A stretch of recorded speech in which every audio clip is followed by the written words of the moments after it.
ஹல்லேலூயா. Hallelujah. Praise Lord. கொஞ்சம் volume கூட்டுங்க. थोड़ा आवाज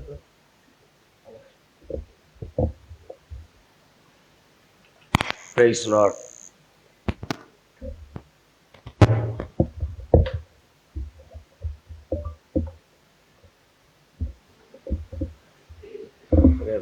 பிரைஸ் லார்ட்.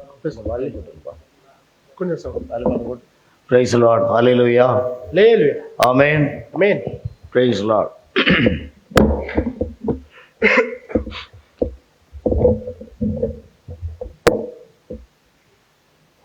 சந்தோஷமா இருக்கீங்களா? आप लोग आनंदित हैं? சத்தமே வரல. आवाज ही नहीं आई. சந்தோஷமா இருக்கீங்களா? आप लोग आनंदित हैं? ஹல்லேலூயா. हालेलुया.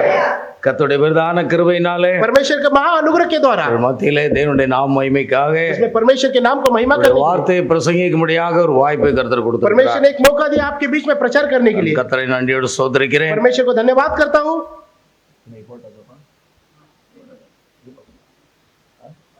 ஹல்லேலூயா. हालेलुया. பரிசுத்த வேதாகமத்திலிருந்து 3 வேத பாகங்களை நாம் இப்பொழுது வாசிக்க போகிறோம். हम कलाम पवित्र कलाम में से कुछ वचनों को देखेंगे. ஏசாயா தீர்க்கதரிசியின் புஸ்தகம் यशायाह भविष्यद्वक्ता का किताब 61 அதிகாரம் 61 अध्याय 1 வசனத்திலிருந்து 3 வசனங்கள் पहला 3 वचन को पढ़ेंगे. நாம் வாசிக்க கேட்போம். யாராவது வாசிக்கலாம்? மைக் வச்சிருக்கிறவங்க யாராவது வாசிங்க. கர்த்தராகிய தேவனுடைய ஆவியானவர் என்மேல் இருக்கிறார். சிறுமைப்பட்டவர்களுக்கு சுவிசேஷத்தை அறிவிக்க கர்த்தர் என்னை அபிஷேகம் பண்ணினார். இருதயம் நொறுங்குண்டவர்களுக்கு காயம் கட்டுதலையும், சிறுமைப்பட்டவர்களுக்கு விடுதலையையும், கட்டுண்டவர்களுக்கு கட்டவிழ்த்தலையும் கூறவும், கர்த்தருடைய அனுக்கிரக வருஷத்தையும், நம்முடைய தேவன் நீதியை சரிக்கட்டும் நாளையும் கூறவும், துயரப்பட்ட அனைவருக்கும் ஆறுதல் செய்யவும், சீயோனிலே துயரப்பட்டவர்களை சீர்படுத்தவும், அவர்களுக்கு சாபலுக்கு பதிலாக சிங்காரத்தையும், துயரத்துக்கு பதிலாக ஆனந்த தைலத்தையும், ஒடுங்கின ஆவிக்கு பதிலாக துதியின் உடையையும் கொடுக்கவும் அவர் என்னை அனுப்பினார். அவர்கள் கர்த்தர் தம்முடைய மகிமைக்கென்று நாட்டின நீதியின் விருட்சங்கள் எனப்படுவார்கள். இரண்டாவது ஒரு வேத பகுதி और एक दूसरा भाग லூக்கா எழுதின சுவிசேஷம் 4 அதிகாரம் लूका का किताब 4 अध्याय 17வது வசனம் முதல் 17 वचन से लेके அது 16வது வசனத்திலிருந்து நாம் வாசிப்போம். 16 वचन से पढ़ेंगे. 21 வரை வாசிக்க கேட்போம். 21 वचन तक पढ़ेंगे. 16 முதல் 21. தாம் வளர்ந்த ஊராகிய நாசிரேத்துக்கு அவர் வந்து தம்முடைய வழக்கத்தின்படியே ஓய்வு நாளில் ஜெப ஆலயத்திலே பிரவேசித்து வாசிக்க எழுந்து நின்றார். அப்பொழுது ஏசாயா தீர்க்கதரிசியின் புத்தகம் அவருக்கு கொடுக்கப்பட்டது. அவர் புத்தகத்தை விரித்தபோது, கர்த்தருடைய ஆவியானவர் என்மேல் இருக்கிறார். தரித்திரருக்கு சுவிசேஷத்தை பிரசங்கிக்கும்படி என்னை அபிஷேகம் பண்ணினார்.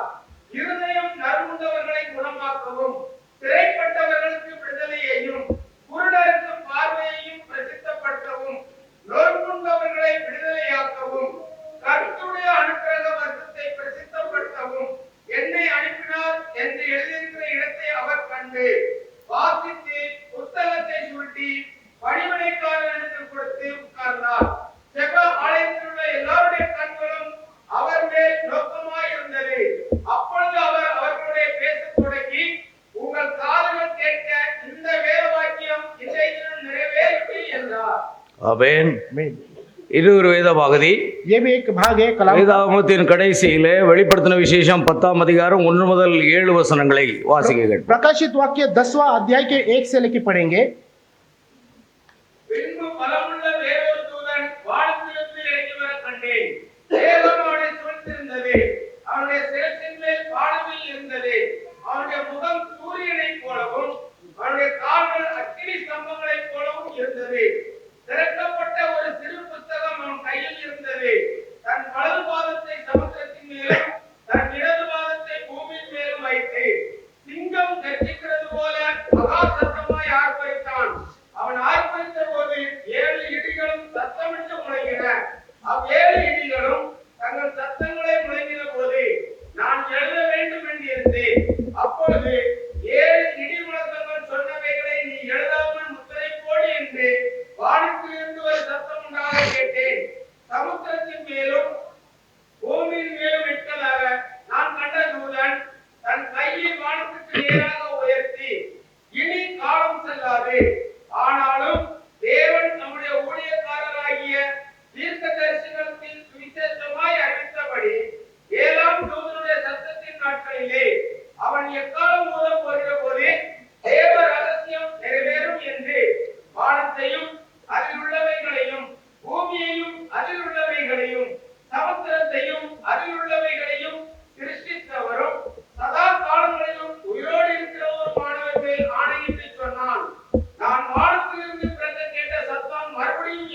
வெளிப்படுத்தின விசேஷம் 10 முதல் 1 முதல் 7 வசனங்களை நாம் வாசித்தோம். हमने प्रकाशित वाक्य 10वां अध्याय के 1 से लेकर 7 तक पढ़े. இன்று நம்முடைய செய்தியின் தலைப்பு ये हमारा संदेश का जो शीर्षक है, இயேசு கிறிஸ்துவின் முதலாம் வருகையும் यीशु मसीह का पहला आगमन, இரண்டாம் வருகையும். दूसरा आगमन.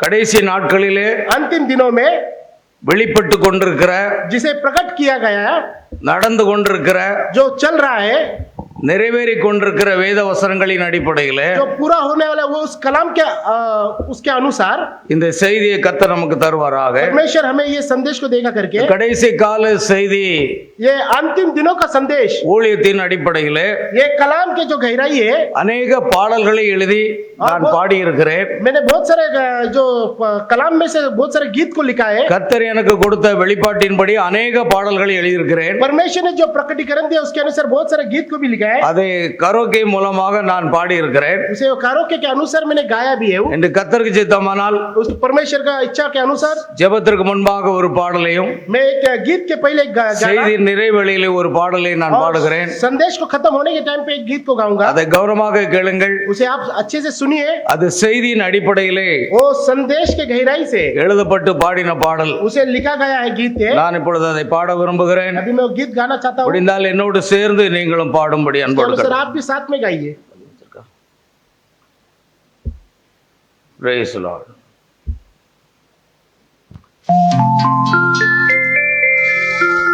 பலமுள்ள தூதனா கிறிஸ்து இயேசு உலகத்தில் வந்தாரே, மனுஷகுமாரனா நம்மோடு இருக்க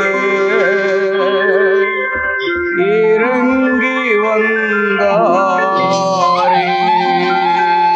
பலமுள்ள தூதனாய் கிறிஸ்து இயேசு உலகத்தில் வந்தாரே, மனுஷகுமாரனாய் நம்மோடு இருக்க இறங்கி வந்தாரே.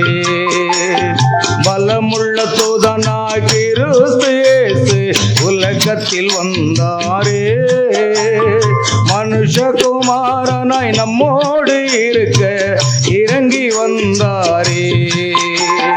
மன்னவாளன் இயேசு ராஜா பரிசுத்த யெகோவா தேவா, வார்த்தையே வடிவாகி வாழ்வினில் ஒளியாகி, மல்லமுள்ள தூதனாய் கிறிஸ்து இயேசு உலகத்தில் வந்தாரே, மனுஷகுமாரனாய் நம்மோடு இருக்க இறங்கி வந்தாரே.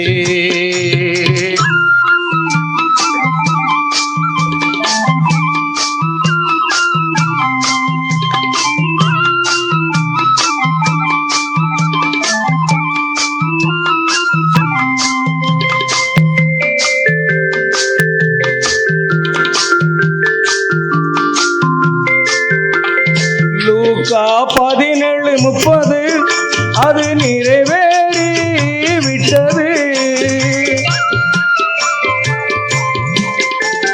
லூக்கா 17:30 அது நிறைவேறி விட்டது. மல்கிய 4:5-6 அதுவும் நிறைவேறி விட்டது. மல்கிய 4:5-6 அதுவும் நிறைவேறி விட்டது. மன்னவாளன் இயேசு ராஜா பரிசுத்த யெகோவா தேவா, வடிவாகி வாழ்வினில் ஒளியாகி.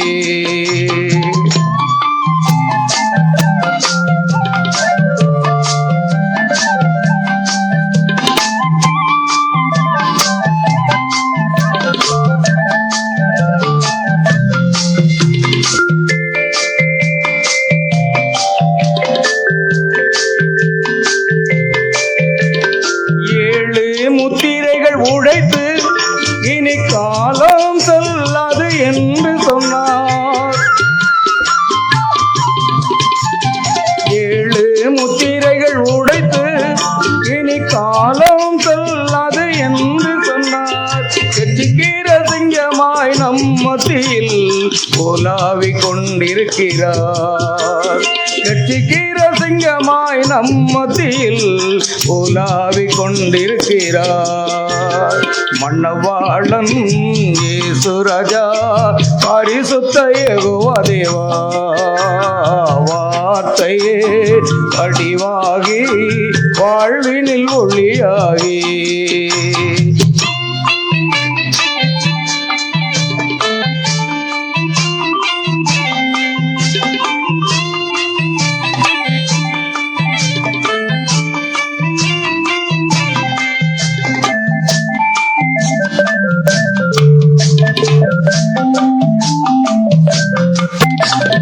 ஏழாம் தூதனின் செய்தியில் தேவ ரகசியம் நிறைவேறிற்று. ஏழாம் தூதனின் செய்தியில் தேவ ரகசியம் நிறைவேறிற்று. மனுஷகுமாரனின் செய்தியின் நாளில் இக்காலம் ஒழுங்கிவிட்டது. மனுஷகுமாரனின் செய்தியின் நாளில் இக்காலம் முழங்கிவிட்டது. மன்னவாளன் இயேசு ராஜா பரிசுத்த யெகோவா தேவா வார்த்தையே வடிவாகி வாழ்வினில் ஒளியாகி. மல்லமுள்ள தூதனாகி இயேசு உலகத்தில் வந்தாரே. மனுஷகுமாரனாய் நம்மோடு இருக்க இறங்கி வந்தாரே. மல்லமுள்ள தூதனாய் இயேசு உலகத்தில் வந்தாரே. மனுஷகுமாரனாய் நம்மோடு இருக்க இறங்கி வந்தாரே.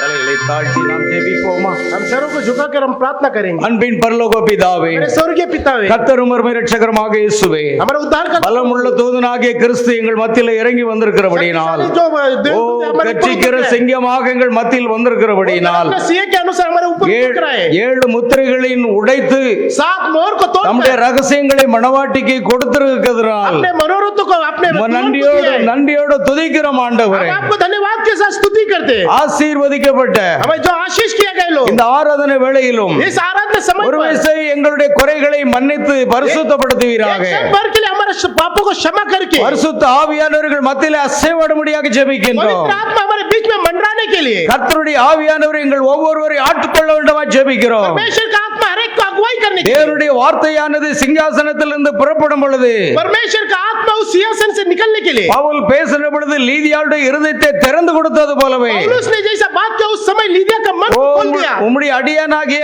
ஆண்டவரே, உம்முடைய ஊழியக்காரனாக அடியான் மூலமாக நீர் பேசும் பொழுது, हे परमेश्वर आपका दास सेवक के द्वारा आप बात करिए। பரிசுத்த ஆவியானவர் ஒவ்வொருடைய இருதயத்தையும் திறந்து கொடுத்து पवित्र आत्मा हर एक के मन को खोलकर இந்த மணி நேரத்துக்கான செய்தியை புரிந்து கொள்ள, इस समय के संदेश को समझने के लिए ஆகாயத்தில் எடுத்துக்கொள்ள ஆயத்தப்பட வேண்டுமா ஜெபிக்கிறோம். आकाश में उठा ले जाने का संदेश को समझने के लिए வாசிக்கப்பட்ட ஒவ்வொரு வசனங்களையும் ஆசீர்வதித்து தருவீராக. पढ़ा हुआ वचन हर एक को प्रभु இந்த வசனங்களை வாசித்த அருமையான தேவ பிள்ளைகளை ஆசீர்வதிப்பீராக. ये बच्चे को हर एक को आप आशीष करिए। சகல துதி கன மகிமை யாவற்றையும் உமக்கு செலுத்துகிறோம். सारे गर्व महिमा आपको सौंपता है। கர்த்தராகிய இயேசு கிறிஸ்துவின் நாமத்தில் கேட்கிறோம் பிதாவே. परमेश्वर यीशु मसीह के नाम से मांगते हैं। நாம் உட்காரலாம். Praise the Lord. Hallelujah. Hallelujah. என்னுடைய செய்தியின் தலைப்பு जो संदेश का जो शीर्षक है, இயேசு கிறிஸ்துவினுடைய முதலாம் வருகையும் இரண்டாம் வருகை. यीशु मसीह का पहला आगमन और दूसरा आगमन। கவனமாக நாம் கேட்க வேண்டும். हम इसे थोड़ा ध्यान से देखेंगे। ஒருவேளை ஒரு புதிய செய்தியாக இருக்கலாம், हो सकता है कि कुछ नया होगा ஒரு संदेश புதிய में, வெளிப்பாட்டை போன்று இருக்கலாம். एक नया प्रकटीकरण के द्वारा होगा। ஆனால் ஒன்றை புரிந்து கொள்ள வேண்டும். लेकिन एक बात समझ लीजिए, ஏழாம் தூதனுடைய சத்தத்தின் நாட்களிலே सातवां दूत के आवाज के समय पर, அவன் எக்காலம் ஊத போகிற போது उनका तुरई फूकते समय தேவ ரகசியம் நிறைவேறும். परमेश्वर का गुप्त बात प्रकट होगा। எல்லா தேவ ரகசியங்களும் வெளிப்படுத்தப்பட்டு விட்டன.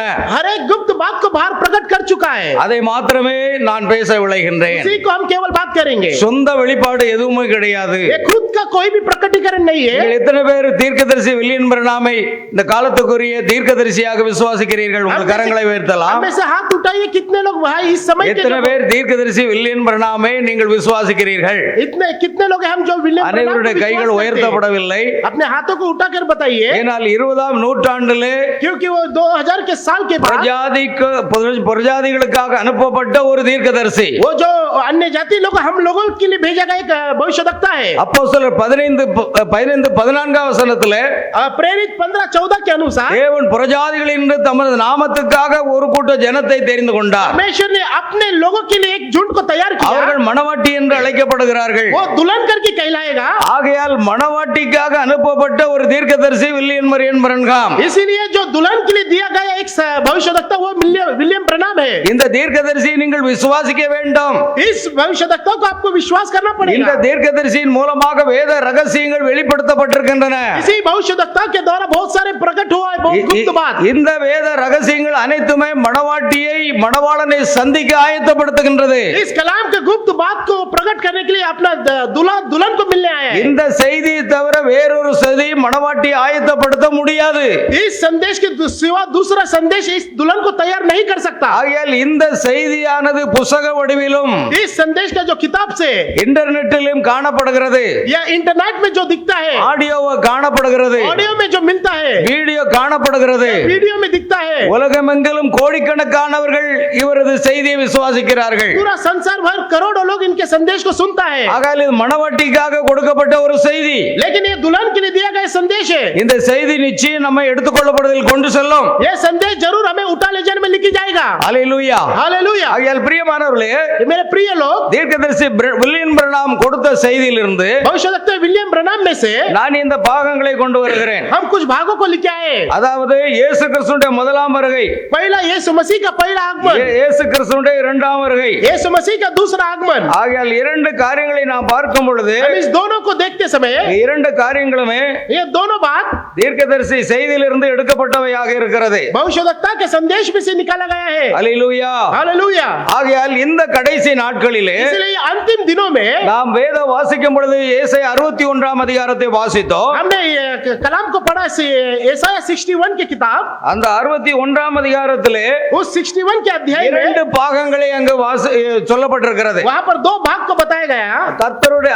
கர்த்தருடைய அனுக்கிரக வருஷத்தை பிரசித்தப்படுத்தவும், परमेश्वर का अनुग्रह के सालों को प्रचार करो, நம்முடைய தேவன் நீதியை சரிக்கட்டும் நாளை கூறவும். हमारे परमेश्वर जो धर्म को पलटा लेने वाला இரண்டு ஊழியங்களை குறித்து சொல்லப்பட்டிருக்கிறது. दो सेवकाई के बारे में बताया है। ஆகையால் இந்த இரண்டு ஊழியங்களிலே ये दोनों सेवकाई में முதலாவது கர்த்தருடைய அனுக்கிரக வருஷத்தை பிரசித்தப்படுத்தவும், पहले परमेश्वर के अनुग्रह के सालों को प्रचार करो, நம்முடைய தேவன் நீதியை சரிக்கட்டும் நாளை கூறவும் क्योंकि हमारा परमेश्वर पलटा देने के दिन में என்ற இரண்டு பகுதியை நாம் பார்க்கிறோம். ये दो भाग को हम देखते हैं। ஆனால் லூக்கா 4ஆம் அதிகாரத்திலே लेकिन लूका के 4 अध्याय में நாம் அங்க வாசித்தோம், वहां पर हम देखे ஏசாயா தீர்க்கதரிசியின் புத்தகம் அவரிடத்தில் கொடுக்கப்பட்டது. यशायाह भविष्यवक्ता का किताब उनको दिया गया है। பாருங்கள், நாம் ஏசாயா 61ஆம் அதிகாரத்தை வாசித்தோம். हमने पहला यशायाह के 61 की किताब को पढ़ा। அதே வேத பகுதியை தான் இயேசு கிறிஸ்துவினிடத்தில் கொடுக்கப்பட்டது. वही किताब को पहले यीशु मसीह के हाथ में दिया है। அதை அவர் வாசிக்கிறார். उसे भी वो पढ़ते हैं।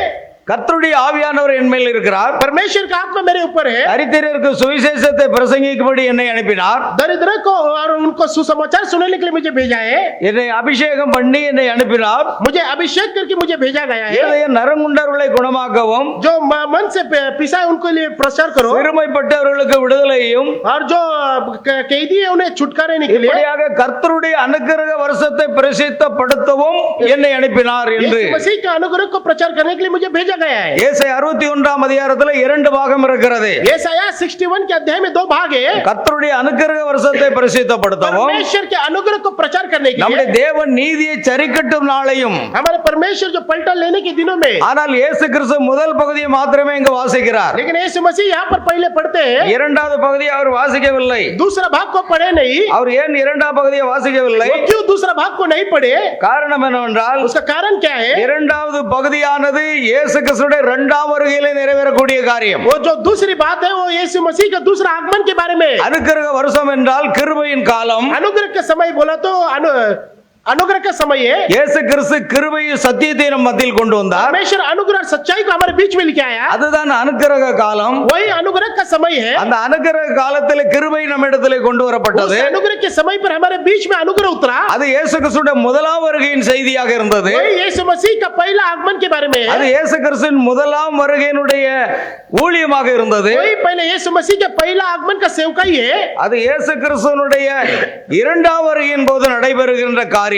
वही यीशु मसीह का दूसरा आगमन के बारे में बताया அது गया। தேவன் நீதியை சரிக்கட்டும் நாட்கள். वो परमेश्वर धर्मी को पलटा लेने का समय है। இயேசு கிறிஸ்துவுக்காக பிரத்யேகமாக இரண்டு ஊழியம் இருக்கிறது. यीशु मसीह के लिए दो सेवकाई के लिए दिया गया है। முதலாவது வருகையின் போது நடைபெறுகின்ற ஊழியம், पहला आगमन में दिया गया सेवकाई இரண்டாம் வருகையின் போது நடைபெறுகின்ற ஊழியம். और दूसरा आगमन में दिया गया सेवकाई। நாம் இதுவரைக்கும் எதை கேட்டிருப்போம்? हम ये दोनों को सुने हैं। இயேசு கிறிஸ்துவோட இரண்டாம் வருகை என்பது ஆகாயத்தில் எடுத்துக்கொள்ளப்படுதல் மாத்திரமே என்று. यीशु मसीह का जो दूसरा आगमन है वो बादल पे उठा ले जाएंगे। ஆனால் இரண்டாம் வருகையின் போது ஒரு ஊழியம் அவருக்கு இருக்கிறதாக வேதம் நமக்கு சொல்லுகிறது. कलाम कहता है कि उनके दूसरे आगमन में कुछ सेवकाई है। தீர்க்கதரிசி அதை விளக்கி சொல்லுகிறார். भविष्यवक्ता उसे अच्छे से कहता है। முதலாம் வருகையின் போது அவர் அனுக்கிரக காலத்தை கிருபையின் காலத்தை கொண்டு வந்தார். पहले आगमन में उन्होंने अनुग्रह और सच्चाई को बाहर प्रचार किया। சுமார் 33 ஆண்டுகள் இந்த உலகத்திலே தேவனுடைய வார்த்தையை பிரசங்கித்து 33वां उम्र में उन्होंने प्रचार को करके சிலுவையில் அறையப்பட்டு वो क्रूस में बलिदान மரித்து हुआ, உயிர்த்தெழுந்து मरकर जी उठा। மேகங்களுடனே எடுத்துக்கொள்ளப்பட்டார். उसके बाद वो तीसरे दिन जी उठा। அதே போன்று இரண்டாம் வருகையின் போது उसी अनुसार दूसरा आगमन அவருக்கு में ஒரு ஊழியம் இருக்கிறதாக வேதம் சுட்டி காட்டுகிறது. कलाम दिखाता है कि उनके लिए सेवकाई को दिया गया है। நம்முடைய தீர்க்கதரிசி வில்லியம் பிரணாம் அதை விளக்கி கொடுக்கிறார். हमारा जो भविष्यवक्ता विलियम ब्रनम उसे अच्छे से कहता है। இரண்டாம் வருகை என்பது எடுத்துக்கொள்ளப்படுதல் மாத்திரமல்ல, जो दूसरा सेवकाई आगमन है वो केवल उठा ले जाना नहीं है। எப்படி முதலாம் வருகை என்பது இயேசு கிறிஸ்து ஒரு ஊழியத்தை செய்தாரோ, जैसा पहला आगमन में परमेश्वर ने सेवकाई को किया, அதே போல இயேசு கிறிஸ்துடைய இரண்டாம் வருகையின் போதும் ஒரு ஊழியத்தை அவர் செய்ய வேண்டியதாக இருக்கிறது. उसी अनुसार दूसरा आगमन में उनका सेवकाई भी करना है। ஆனா முதலாம் வருகையிலே அவர் நியாய தீர்ப்பு செய்யவில்லை. लेकिन पहला आगमन में उन्होंने न्याय करने नहीं आया। அது நான் உங்களை ரட்சிக்கவே வந்தேன் என்று கூறினார். परमेश्वर कहता है कि आपको छुटकारा देने के लिए आया। அது ஒரு விபச்சாரத்தில் கைகுலமாக கண்டுபிடிக்கப்பட்ட ஒரு பெண், वो एक व्यभिचार में पकड़ा गया एक स्त्री को அவர் நியாயப்பிரமாணத்தின்படி கல்லெறிந்து கொல்ல வேண்டும் என்று சொன்னார்கள். व्यवस्था के अनुसार उसे पथराव मारना है। ஆனால் இயேசு கிறிஸ்து இவர்கள் ஒருவரும் உன்னை நியாயம் தீர்க்கவில்லையா? लेकिन यीशु मसीह ने उन्होंने कहा कि ஏனென்றால் न्याय नहीं किया क्या? இயேசு சொன்னார், உங்களில் பாவம் இல்லாதவன் எவனோ அவன் முதலாவது கல்லெறிய கடவன் तुम என்று. में से किसने पाप नहीं किया वो पहला पत्थर मारो। ஆனால் எல்லாரும் கற்களை கீழே போட்டுவிட்டு போய்விட்டார்கள். लेकिन सभी ने पत्थर को नीचे फेंक कर निकल गए। ஒருவரும் உன்னை நியாயம் தீர்க்கவில்லையா किसी ने भी तुझे न्याय नहीं किया क्या? என்று கேட்டுவிட்டு நானும் உன்னை நியாயம் தீர்க்கவில்லை என்று उसी சொன்னார். अनुसार मैं भी तुझे न्याय नहीं करता। காரணம் முதலாம் வருகையில் நியாய தீர்ப்பை அவர் கொண்டு வரவில்லை. क्योंकि पहला आगमन में वो न्याय को नहीं लेके आया, அவர் கிருபையும் சத்தியத்தையும் கொண்டு வந்தார். वो अनुग्रह और सच्चाई को लेके ஆனா आया। இரண்டாம் வருகையின் போது நியாய தீர்ப்பை கொண்டு வருவார். लेकिन दूसरा आगमन में वो न्याय को लेके आएगा। ஏசாயா தீர்க்கதரிசி 61ஆம் அதிகாரத்திலே एसाया का 61 के अध्याय में முதல் பாகத்தை மாத்திரம் வாசித்து पहला भाग को पढ़कर உங்கள் காதுகள் கேட்க आपके कान में सुनने के लिए இந்த வேத வாக்கியம் இன்றைய தினத்தில் நிறைவேறிற்று என்று சொன்னார். इस समय पर ये कलाम पूरा हो गया है। கர்த்தருடைய அனுக்கிரக வருஷம் நிறைவேறிற்று என்று சொன்னார். परमेश्वर के उस अनुग्रह का साल को प्रचार हो गया। நீதியை சரிக்கட்டும் நாட்கள் இன்னும் நிறைவேறவில்லை. धर्मी का पलटा लेने का वो समय नहीं आया। நான் उங்களை நியாயம் தீர்க்க வரவில்லை, मैं आपको न्याय करने नहीं आया। ஆனால் நான் நியாயம் தீர்த்தால் என் தீர்ப்பு சத்தியத்தின்படி இருக்கும். लेकिन मैं न्याय करता तो परमेश्वर का सत्य प्रकट होता। அது இயேசு கிறிஸ்துவின் இரண்டாம் வருகையின் போது நடைபெறக்கூடிய ஒரு ஊழியம். वो परमेश्वर के दूसरे आगमन का वो सेवकाई है। அது நம்முடைய தேவன் நீதியை சரிக்கட்டும் நாட்கள். वो परमेश्वर का धर्म को पलटा लेने का समय है। இயேசு கிறிஸ்துவின் முதலாம் வருகை நாம் சற்று பார்க்கும் பொழுது लेकिन यीशु मसीह के पहले आगमन को हम देखेंगे तो அவர் முதலாக எப்பொழுது வந்தார்? वो कब पहला आया? நான் 3 காரியங்களை இங்கே கொண்டு வருகிறேன். मैं 3 बातों को आपके सामने लेके आता हूँ. இயேசு கிறிஸ்துவுடைய 3 வருகைகள். यीशु मसीह के 3 आगमन को, இயேசு கிறிஸ்துவுடைய 3 வருகையிலே यीशु मसीह के 3 आगमन को நான் அதை உங்களுக்கு சற்று தெளிவாக்க விரும்புகிறேன். मैं आपको थोड़ा अच्छा स्पष्टीकरण से बताता हूँ. இயேசு கிறிஸ்து அதாவது தீர்க்கதரிசி வில்லியம் பிரணாம் முதலாவது சொல்லுகிறார். विलियम ब्रैनम भविष्यवक्ता कहता है, அப்பொழுது ஒரு ஆசாரியன் தீர்க்கதரிசி ஏசாயா தீர்க்கதரிசியின் புத்தகத்தை கொடுத்தான். वो एक याजक आके यशायाह भविष्यवक्ता का किताब को देता அதை है. அவர் வாசித்து முடித்து उन्होंने उसे पढ़कर இந்த வேத வாக்கியம் இன்றைய தினத்தில் நிறைவேறிற்று என்று கொண்டு ये சொன்னார். कलाम इस दिनों में पूरा होता है. அந்த ஏசாயா 61 அதிகாரம் 1-2 வசனங்களை தான் அவர் வாசித்தார். उन्होंने यशायाह के 61 के पहला 2 वचन को पढ़ा. ஆகையால் முதலாம் வருகை நேரத்தில் நடக்க வேண்டிய ஊழியம் அதுவாக இருந்தது. पहला आगमन के समय पर यही सेवकाई था. இரண்டாவது உலகத்துக்கு நியாய தீர்ப்பை கொண்டு வரக்கூடிய ஊழியம் இரண்டாம் வருகையின் போது நடைபெறும். और जो संसार को न्याय करने का वो दूसरा आगमन में. தீர்க்கதரிசி பிரசங்கித்த செய்தியில் இருந்து நான் இங்கே கோடிட்டு காண்பிக்கிறேன். मैं ये भविष्यवक्ता के संदेश में से वो आपको कोट्स लाके बता रहा हूँ. பாருங்கள், அது இரண்டாம் பகுதி. அவருடைய இரண்டாம் வருகையில் அவர் உலகத்துக்கு நியாய தீர்ப்பை கொண்டு வருவார். जो दूसरा आगमन है वो संसार के लिए न्याय लेके आएगा. நியாய தீர்ப்பு முதலாம் வருகையில் இல்லை. न्याय जो है वो पहला आगमन में नहीं है. ஆனால் அவருடைய இரண்டாம் வருகையின் போது நியாய தீர்ப்பு நடைபெறும். लेकिन उनके दूसरे आगमन में वो न्याय आएगा. அல்லேலூயா. हालेलुया. இந்த மணி நேரத்திலே நாம் வாழ்ந்து கொண்டிருக்கிறோம். इसी समय पर हम जी रहे हैं. இன்னைக்கு உலகெங்கு நடக்கிற சம்பவங்களை பாருங்கள். अभी आप संसार के समय எங்கு பார்த்தாலும் நிலச்சரிவுகள் ஏற்பட்டு அநேகர் செத்து மடிகிறார்கள். अनेक जगह पे कुछ भी घटना घट के लोग मर रहे हैं. வரலாறு காணாத மழை பெய்து அநேகர் செத்து மடிகிறார்கள். इतिहास के अनुसार इतना बारिश गिरकर सब लोग नाश हो रहे हैं. கொள்ளை நோய்கள் ஏற்பட்டு அநேகர் செத்து மடிகிறார்கள். बहुत सारी महामारी आके लोग मर रहे हैं. பூமி அதிர்ச்சிகள் ஏற்பட்டு அநேகர் செத்து மடிகிறார்கள். बहुत सारे भूकंप होके लोग मर रहे हैं. இது என்னவென்று உங்களுக்கு புரிகிறதா? क्या है करके आप समझ रहे हो क्या? இது நியாய தீர்ப்பு நாளாக இருக்கிறது. ये न्याय करने का समय है. வெள்ளை சிங்காசன நியாய தீர்ப்பை குறித்து நான் கூறவில்லை. सफेद सिंहासन और न्याय करने का वो नहीं. இயேசு கிறிஸ்துவினுடைய இரண்டாம் வருகையின் போது நீதியை சரிக்கட்டும் நாட்களாக அது இருக்கும். यीशु मसीह का जो दूसरा आगमन है पलटा लेने का समय है. ஓ மணவாட்டியே, हे दुल्हन, உங்களுக்கு நியாய தீர்ப்பு கிடையாது. आपको न्याय नहीं है. மணவாட்டிக்காக அவர் பரிந்து பேசி முடித்து விட்டார். ये जो दुल्हन है वो उसके लिए अनुग्रह करके बात करके हो चुका है. அவர் ரத்தம் சிந்தி மணவாட்டியை மீட்டு கொண்டார். उन्होंने लहू को बहा के उन्हें अपना मोल ले लिया है. மணவாட்டி உபத்திரவ காலத்துக்குள் செல்வது கிடையாது. जो दुल्हन है वो उस नाश करने में नहीं जाएगा. वो மணவாட்டி உலகத்திலே நியாயம் தீர்க்கப்பட போவது கிடையாது. जो दुल्हन है वो संसार के अनुसार न्याय नहीं ஆனால் இந்த करेगा. உலகத்துக்கு ஒரு நியாய தீர்ப்பு இப்பொழுதே வந்திருக்கிறது. लेकिन इस संसार को न्याय करने के लिए एक जन अब आया है. ஆகையால் இயேசு கிறிஸ்து अब यीशु मसीह இரண்டு ஊழியங்களை செய்கிறார் என்பதை பைபிள் பிரகாரமாக நாம் அறிந்து கொள்ள வேண்டும். कलाम के अनुसार वो 2 सेवकाई को कर रहे हैं. இரண்டாவது பகுதியை இயேசு வாசிக்கவில்லை. यीशु मसीह दूसरे भाग को नहीं पढ़े. அது அவருடைய இரண்டாம் வருகையின் போது நடைபெறக்கூடிய ஊழியம். वो उनके दूसरे आगमन में होने वाली बात है. ஆகையால் பிரியமான தேவனுடைய பிள்ளைகளே, ये मेरे प्रिय बच्चों लोग, முதலாவது வருகை என்பது पहला जो आगमन है அவர் இன்று கர்த்தராகிய கிறிஸ்து என்னும் இரட்சகர் தாவீதின் ஊரிலே பிறந்திருக்கிறார். आज वो परमेश्वर उद्धार करता इस दाऊद के नगर में जन्मा है. லூக்கா 2:11 வசனத்தை வாசியுங்கள். लूका 2:11 पढ़िए. சீக்கிரமா யாராவது இருந்தா வாசிக்கலாம். இன்று கர்த்தராகிய கிறிஸ்து என்னும் இரட்சகர் தாவீதின் ஊரிலே உங்களுக்கு பிறந்திருக்கிறார். आज दाऊद के नगर में तुम्हारे लिए एक उद्धार करता जन्मा है. இது என்னவாக இருக்கிறது? क्या है? இது முதலாம் வருகையாக ये இருக்கிறது. पहला आगमन है.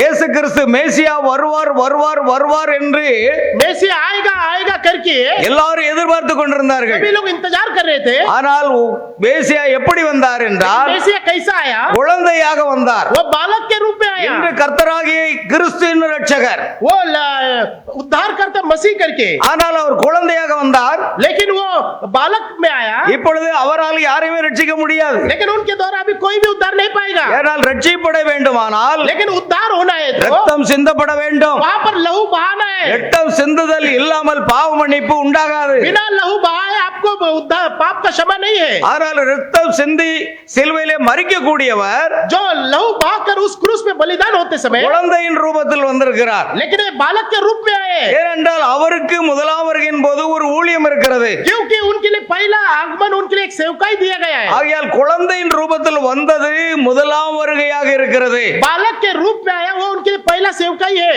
அவர் தன்னுடைய 12 வயதிலே தேவாலயத்திலே சென்று தேவனுடைய வார்த்தையை பிரசங்கித்தார். वो अपने 12वीं उम्र में कलीसिया में जाके परमेश्वर के वचन को प्रचार किया। இவருக்கு இப்படிப்பட்ட ஞானம் எங்கிருந்து வந்தது என்று சொல்லி எல்லாரும் ஆச்சரியப்பட்டார்கள். सभी लोग आश्चर्य हो कि आपको ऐसा ज्ञान कहां से आया। பின்பு அவர் 30வது வயதிலே फिर वो उनके 30 के उम्र में ஞானஸ்நானம் பெற்று बपतिस्मा को पाकर ஆவியானவரால் வனாந்தரத்துக்கு கொண்டு போகப்பட்டார். पवित्र आत्मा उन्हें जंगल की ओर ले गया। தம்முடைய 30வது வயதிலே हमारे 30 के उम्र में அவர் தம்முடைய உபவாசத்தை முடித்து திரும்பி வருகிறார். वो अपने उपवास को पूरा कर कर आते हैं। மத்தேயு 4ஆம் அதிகாரம் 17ஆம் வசனத்திலே मत्ती 4:11 के अनुसार மனம் திரும்புங்கள், मन फिराओ, பரலோக ராஜ்யம் சமீபித்திருக்கிறது என்று பிரசங்கித்தார். स्वर्ग के राज्य निकट है करके उन्होंने प्रचार किया। பாருங்கள், முதலாக இயேசு पहला यीशु குழந்தையாக இருக்கும் பொழுது தான் முதல் வருகை அதுதான். वो बालक के रूप में वही पहला आगमन है। ஆனால் அவருடைய ஊழியத்தின் பாதையானது 30வது வயதில் தான் தொடங்குகிறது. लेकिन उनका सेवकाई की उम्र होते होते 30 की उम्र में சரியாக 3.5 ஆண்டுகளை இயேசு ஊழியம் செய்கிறார். केवल परमेश्वर ने 3.5 साल सेवकाई किया। 3.5 ஆண்டுகளில் ராஜ்யத்தினுடைய சுவிசேஷத்தை கலிலேயா எங்கும் சுற்றி நடந்து वो 3.5 साल में गलीलिया के और साइड में सारे जगह पे प्रचार हुआ। எல்லா கிராமங்கள் தோறும் பட்டணங்கள் தோறும் வார்த்தையை பிரசங்கித்தார். हर एक गांव में हर एक नगर में उनके वचन को प्रचार किया அவருடைய गया। ஊழியம் நிறைவேறும் பொழுது उनका सेवकाई पूरा होते समय அவர் கல்வாரி சிலுவைக்கு கொண்டு செல்லப்படுகிறார். उन्हें उस कलवारी क्रूस में ले गया। நம்முடைய பாவங்கள், உலகத்தின் பாவங்கள் அனைத்தையும் அவர் சுமந்து, हमारे सारे हर एक मनुष्य के पापों को उन्होंने उठाकर நம்முடைய பாவங்கள் அனைத்தையும் சுமந்தார். वो हर एक मनुष्य का पाप को उठाया। ஏனென்றால் யோவான் ஸ்நானன் சொல்கிறார், क्योंकि यूहन्ना बपतिस्मा இதோ कहता है உலகத்தின் பாவங்களை சுமந்தது இருக்கிற தேவ ஆட்டுக்குட்டி என்று. क्योंकि संसार का पापों को उठाने वाले मेमना ஆகையால் நம்முடைய பாவங்கள் எல்லாவற்றையும் கல்வாரி சிலுவையின் மேல் சுமந்தார். हमारे हर एक के पापों को उस कलवारी क्रूस पे उठाया। அவருடைய இரத்தத்தை சிந்தி நம்முடைய பாவங்களை எல்லாம் மன்னித்தார். उन्होंने उनके लहू को बहा के हमारे पापों को क्षमा किया। 3ஆம் நாள் உயிர்த்தெழுந்தார். तीसरा दिन जी उठा। அவர் 40 நாளளவும் தாம் உயிரோடு இருக்கிறவராக அநேகருக்கு காண்பித்தார். वो 40 दिन तक वो जी उठाए करके जिंदा है करके हर एक को दिखाया। அதன் பிற்பாடு மேகங்களுடனே கூட ஆகாயத்தில் எடுத்துக்கொள்ளப்பட்டார். उसके बाद जो ऊपर वाले के साथ वो ऊपर उस बादल पे उठा ले गया। ஆகையால் முதலாம் வருகை குழந்தையாக வந்து लेकिन पहला आगमन वो बालक के रूप में आया। பின்பு அந்த ஊழியத்தை ஆரம்பித்து उसके बाद वो सेवकाई को சுவிசேஷத்தை பிரசங்கித்து समाचार को प्रचार किया। அதன் பிற்பாடு சிலுவையில் அறையப்பட்டு उसके बाद उस क्रूस में बलिदान हुआ। மேகங்களுடனே கூட எடுத்துக்கொள்ளப்படுகிறார். उसके बाद उस बादल में उठा ले गए। முதலாம் வருகை நிறைவேறிற்று. वो पूरा पहला आगमन पूरा हो गया। அல்லேலூயா.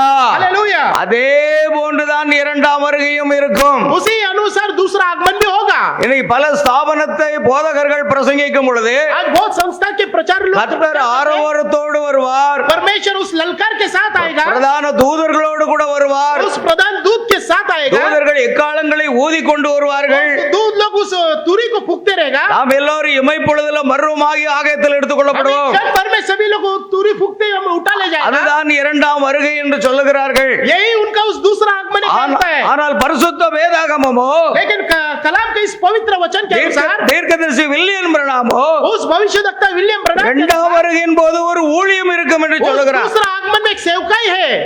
முதலாம் வருகையின் போது கிருபையை கொண்டு வந்தார். उस पहले आगमन में अनुग्रह को लेके आया। இரண்டாம் வருகையின் போது நீதியை சரிக்கட்டும் நாட்களாக அது उस இருக்கும். दूसरा आगमन में उस धर्मी को पलटा लेने के लिए आएगा। ஆகையால் இந்த ஊழியம் நடைபெறாமல் எடுத்துக்கொள்ளப்படுதல் நடைபெற வாய்ப்பில்லை. लेकिन ऐसे बिना होए ये बिना सेवकाई के ये उठा ले जाना नहीं होगा। இரண்டாம் வருகையின் போது ஒரு ஊழியம் நடைபெறும். दूसरा आगमन में एक सेवकाई होगा। அது என்னவாக இருக்கிறது என்றால் वो क्या होगा? 1 தெசலோனிக்கேயர் 4:16 வசனத்திலே पहला தெசलोनिकल 4:16 के अनुसार வாசிக்கலாமா? पढ़िए। 1 தெசலோனிக்கேயர் 4 पहला தெசलोनिकल ஏனெனில் கர்த்தர் தாமே ஆரவாரத்தோடும் பிரதான தூதனுடைய சத்தத்தோடும் தேவ எக்காலத்தோடும் வானத்திலிருந்து இறங்கி வருவார். அப்பொழுது கிறிஸ்துவுக்குள் மரித்தவர்கள் முதலாவது எழுந்திருப்பார்கள். கர்த்தர் தாமே, परमेश्वर स्वयं। அல்லேலூயா. हालेलुया। நமக்கு இவ்வளவுதானும் தெரியாது. हमको इतना दिन नहीं पता। கர்த்தர் தாமே வானத்திலிருந்து இறங்கி வருவார். परमेश्वर स्वयं उस கிறிஸ்துவுக்குள் आकाश से மரித்தவர்கள் आएगा। உயிரோடு எழுந்திருப்பார்கள். जो मसीह में जो मरे पहले பின்பு उठेगा। நாமும் அவர்களோடு கூட ஆகாயத்தில் எடுத்துக்கொள்ளப்படுவோம். उसके बाद हम भी बादल में ले जाएंगे। ஆனால் தீர்க்கதரிசி வில்லியம் பிரணாம் लेकिन William the Branham Lord himself descend from heaven. परमेश्वर स्वयं उस स्वर्ग से उतर कर आकर, கர்த்தர் தாமே வானத்திலிருந்து இறங்கி வருவார். परमेश्वर स्वयं उस स्वर्ग से उतर कर आकर, பாருங்கள், கர்த்தர் தாமே இறங்கி வந்து परमेश्वर स्वयं उस स्वर्ग से उतर कर இந்த आकर ஆரவாரத்தை ஊழியத்தை செய்ய வேண்டும். ललकार के सेवकाई को पूरा करेगा, பிரதான தூதனுடைய சத்தத்தின் ஊழியத்தை செய்ய வேண்டும். प्रधान दूत का भी सेवकाई को करेगा, கடைசியாக தேவ எக்காலம் और परमेश्वर का प्रधान दूत का துதிக்கப்படும் பொழுது उसको करते समय நாம் இமைப்பொழுதுல மர்வமாகி ஆகாயத்தில் वो पूरी எடுத்துக்கொள்ளப்படும். भुक्ति हम क्षण भर में रूपांतर होंगे। ஆகையால் இயேசு கிறிஸ்துவின் இரண்டாம் வருகையின் போது लेकिन यीशु मसीह का दूसरा आगमन में மூன்று விதமான அங்கே காரியங்கள் நடைபெற இருக்கின்றன. वहां पर 3 सेवकाई होना है। ஒன்று ஆரவாரம், पहला उस ललकार, இன்னொன்று பிரதான தூதனுடைய சத்தம், उसके बाद प्रधान दूत का आवाज, இன்னொன்று தேவ எக்காலம். उसके बाद उस तुरी। இந்த மூன்று காரியத்தை நாம் பார்க்கும் பொழுது तीनों को हम देखते समय சகோதரன் வில்லியன் பிரணாம் இருந்த நாட்களிலே, उस विलियम ब्रनम के समय पर, அவருடைய ஊழியத்தின் நாட்களிலே उनके सेवकाई के समय पर அவர் முதலாவது பிரசங்கித்த அந்த செய்தியில இருந்து वो उन्होंने पहला जो प्रचार किया उनके संदेश में ஆரவாரம் புறப்பட்டு செல்லுகிறது. वहां पर ललकार करके होता है। ஆரவாரம் என்ற வார்த்தைக்கு என்ன அர்த்தம்? ललकार उस शब्द का अर्थ क्या है? இந்த ஸ்தாபனத்தார் போதகர்கள் சொல்லுகிறது மாதிரி ஒரு ஆர்ப்பரிப்போடு வருவதல்ல. वो संस्था के अनुसार बोलते हैं, एक आवाज के साथ, ऐसे नहीं।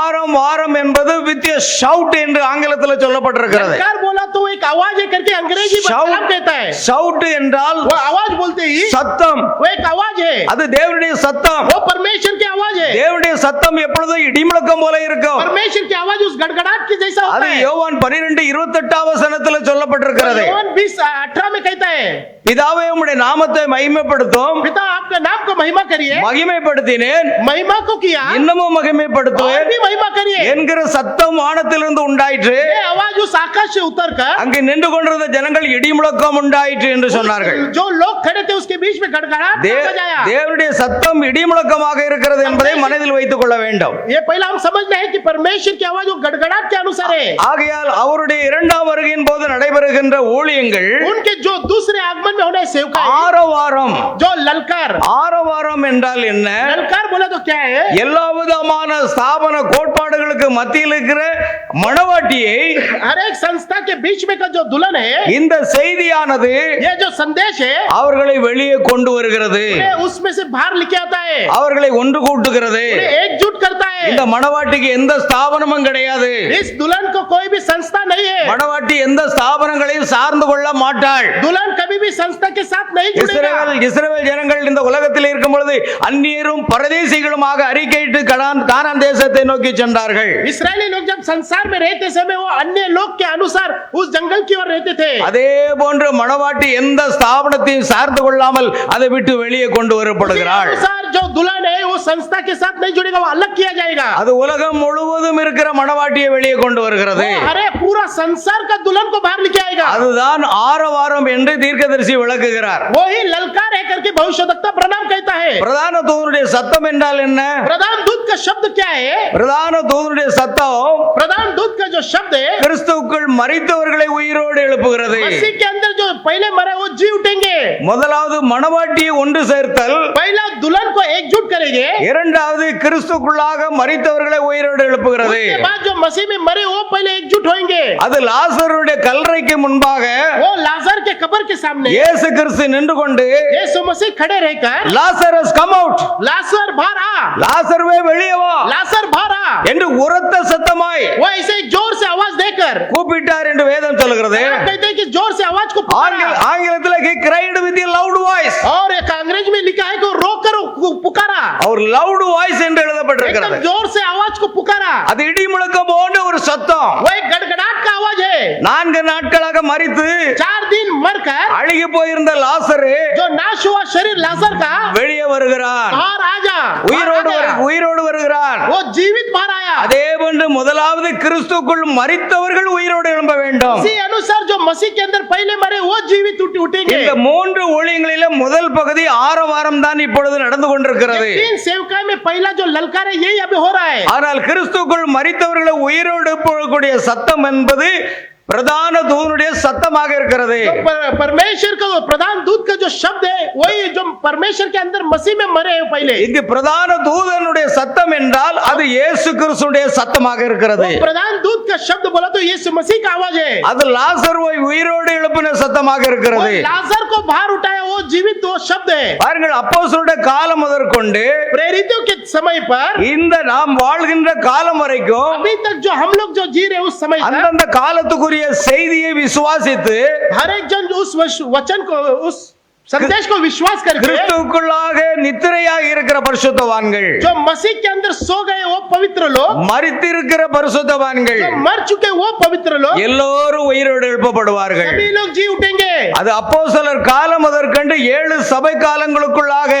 நித்திரையா இருக்கிற பரிசுத்தவான்கள் எழுப்பப்படுவார்கள். वो प्रेरित के दिनों से और सातवां उस हमारे समय तक उस वो- सभी लोगों को जी उठेंगे. பூமியின் தூளிலே நித்திரையா இருக்கிற பரிசுத்தவான்கள் எல்லோரும் எழுந்திருப்பார்கள் என்று வேதம் சொல்லுகிறது. आप कहता है कि जो परमेश्वर के अंदर जो मर चुके हैं वो सभी लोग पवित्र लोग जी उठेंगे. அதுதான் பிரதான தூதனுடைய சத்தம். वही प्रधान दूत का आवाज है. அது லாசருவை எழுப்பினது சத்தம். वही लाजर को बाहर लेके आया वो அது शब्द है. அது வெறும் சத்தம் அல்ல, वो केवल वो आवाज ही नहीं. லாசர்வே வெளியே வா என்கிற ஒரு செய்தி. वो लाजर तू बाहर आकर के वो एक संदेश है. ஆகையால் கிறிஸ்துவுக்குள்ளாக நித்திரையா இருக்கிறவர்களை எழுப்பக்கூடிய ஒரு செய்தி அவர்களுக்கு காதுகளுக்கு போகும். वो मसीह के अंदर जो मरे हैं उनके कान में वो आवाज जाएगा. அந்த செய்தியானது லாசருடைய காதில் சென்று அடைந்து அவனை உயிரோடு எழுப்பினது. ऐसा वो आवाज परमेश्वर का उस लाजर के कान में जाके वो संदेश के अनुसार क्रिया किया. ஆகையால் 7 சபை காலங்களில் நித்திரையா இருக்கிற எல்லா பரிசுத்தவான்களுக்கும் ஒரு செய்தி போகும். उसी अनुसार 7 कलीसिया के लोगों को ये இயேசு கிறிஸ்து அவர்களை உயிரோடு எழுப்பி கொண்டு வருவார். यीशु मसीह उन्हें जी उठाकर लाएंगे.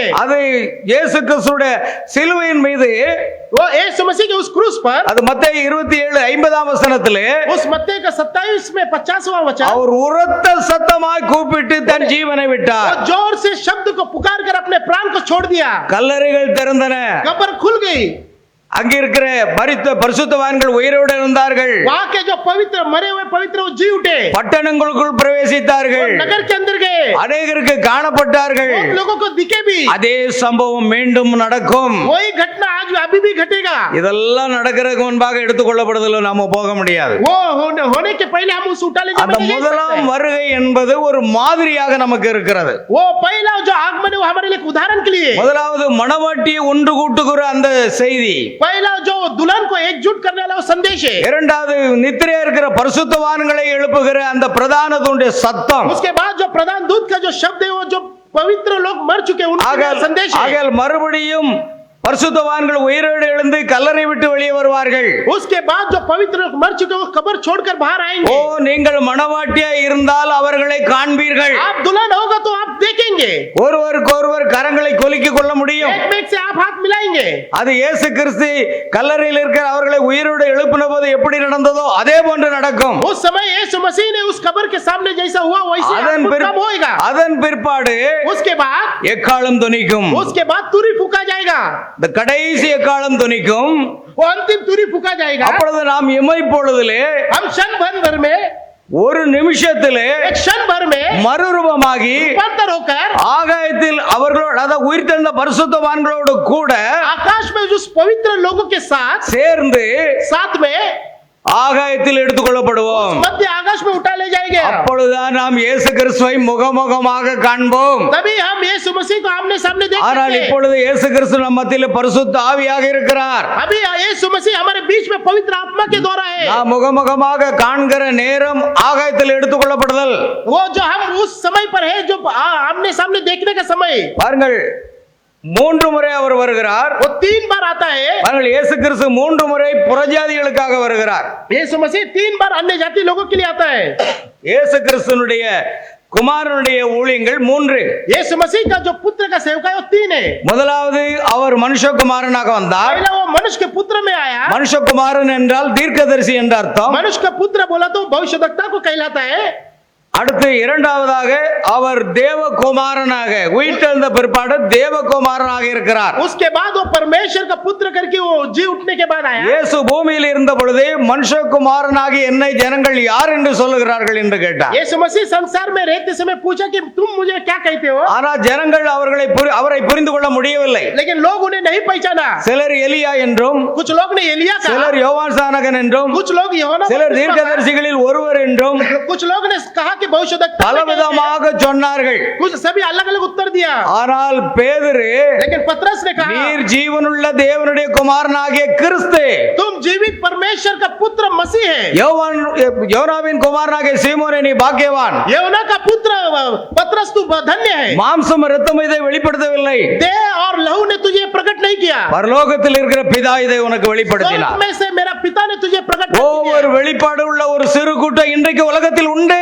हर एक प्रकटीकरण का सब बच्चे लोग आज भी संसार में அவர்கள் हैं. தேவனுடைய வார்த்தையை புரிந்து கொள்வார்கள். वो लोग परमेश्वर के वचन को समझेंगे. தீர்க்கதரிசி வில்லியம் பிரணாமுடைய செய்தியை புரிந்து கொள்வார்கள். भविष्यद्वक्ता विलियम ब्रैनम का संदेश அது को ஒரு பெரும் समझेंगे. கூட்டமாக இருக்க வாய்ப்பில்லை. वो बहुत बड़ा झुंड नहीं होगा, ஒரு சிறு கூட்டமாகத்தான் वो இருக்கும். एक छोटा झुंड ही होगा. அநேகர் இயேசு கிறிஸ்துவை और बहुत लोग परमेश्वर முதலாம் வருகையிலே மனுஷகுமாரனாக வந்த பொழுது यीशु मसीह जब मनुष्य के पुत्र के रूप में आया, அவரை தச்சனுடைய குமாரன் என்று சொன்னார்கள். कहा कि वो सुतार का बच्चा है, பிசாசுக்கு தலைவன் என்று சொன்னார்கள். बेल्जेबूल करके कहा, பெயல்செபூல் என்று சொன்னார்கள். वो शैतान को सरदार भी कहा. அவர் தமக்கு சொந்தமானதில் வந்தார். वो अपने खुद के हिसाब से कहा, அவருக்கு சொந்தமானவர்கள் அவரை ஏற்றுக்கொள்ளவில்லை. उसके खुद के लोग ने उसे स्वीकार नहीं किया. அவர் உலகத்தில் இருந்தார், वो संसार में थे, உலகமோ அவரை அறியவில்லை. लेकिन संसार ने उसे नहीं जाना. ஆனால் உலகம் என்னை காணாது, लेकिन संसार मुझे नहीं देखेगा, நீங்கள் என்னை காண்பீர்கள் என்று तुम मुझे देखोगे. ஒரு சிறு கூட்டம் மணவாட்டியை குறித்து एक சொல்லப்பட்டிருக்கிறது. छोटा सा दुल्हन के बारे में कहा उन्होंने. ஆகையால் முதலாம் வருகையிலே இயேசுவை, அந்த மனுஷகுமாரனாக இறங்கி வந்த இயேசுவை அநேகர் அடையாளம் கண்டுகொள்ளவில்லை. पहला जो यीशु मसीह उस संसार में रहते समय बहुत लोग ने पहचाना नहीं. இந்த கடைசி நாட்களில் லூக்கா 17:30 வசனத்தின்படி और इस अंतिम दिनों में लूक 17:30 के अनुसार எடுத்துக்கொள்ளப்படுவதற்கு முன்பாக इस उठा ले जाने के पहले தன்னை மனுஷகுமாரனாக வெளிப்படுத்துவார் என்று இயேசு தாமே தம்முடைய வாயினால் அவர் சொல்லி இருக்கிறார். उसने अपने मुंह से कहा कि अपने अपने आप को प्रकट करेगा करके. ஓ லோத்தி நாட்களில் நடந்தது போலவே நடக்கும். जैसा लूत के समय पर हो वैसे ही होगा. நோவாவின் நாட்களில் நடந்தது போலவே நடக்கும். जैसा लूत के समय पर हो वैसे ही होगा. லோத்தின் நாட்களிலே கர்த்தர் தாமே அங்கு இறங்கி வருகிறார். लूत के समय पर परमेश्वर स्वयं उतर कर आता है. லோத்தின் நாட்களிலே ஆபிரகாமுடைய வீட்டை நோக்கி அவர் கடந்து வருகிறார். लूत के समय पर अब्राहम के घर की ओर जाते हैं. இரண்டு தூதர்கள் அவரோடு கூட வருகிறார்கள். दो दूत लोग उसके साथ आते हैं. ஓ அவருடைய வருகை எதிர்நோக்கி இருக்கிறவர்கள் அவரை காண்பார்கள். जो कोई उसके आगमन के इंतजार करे वो उसे देखेगा.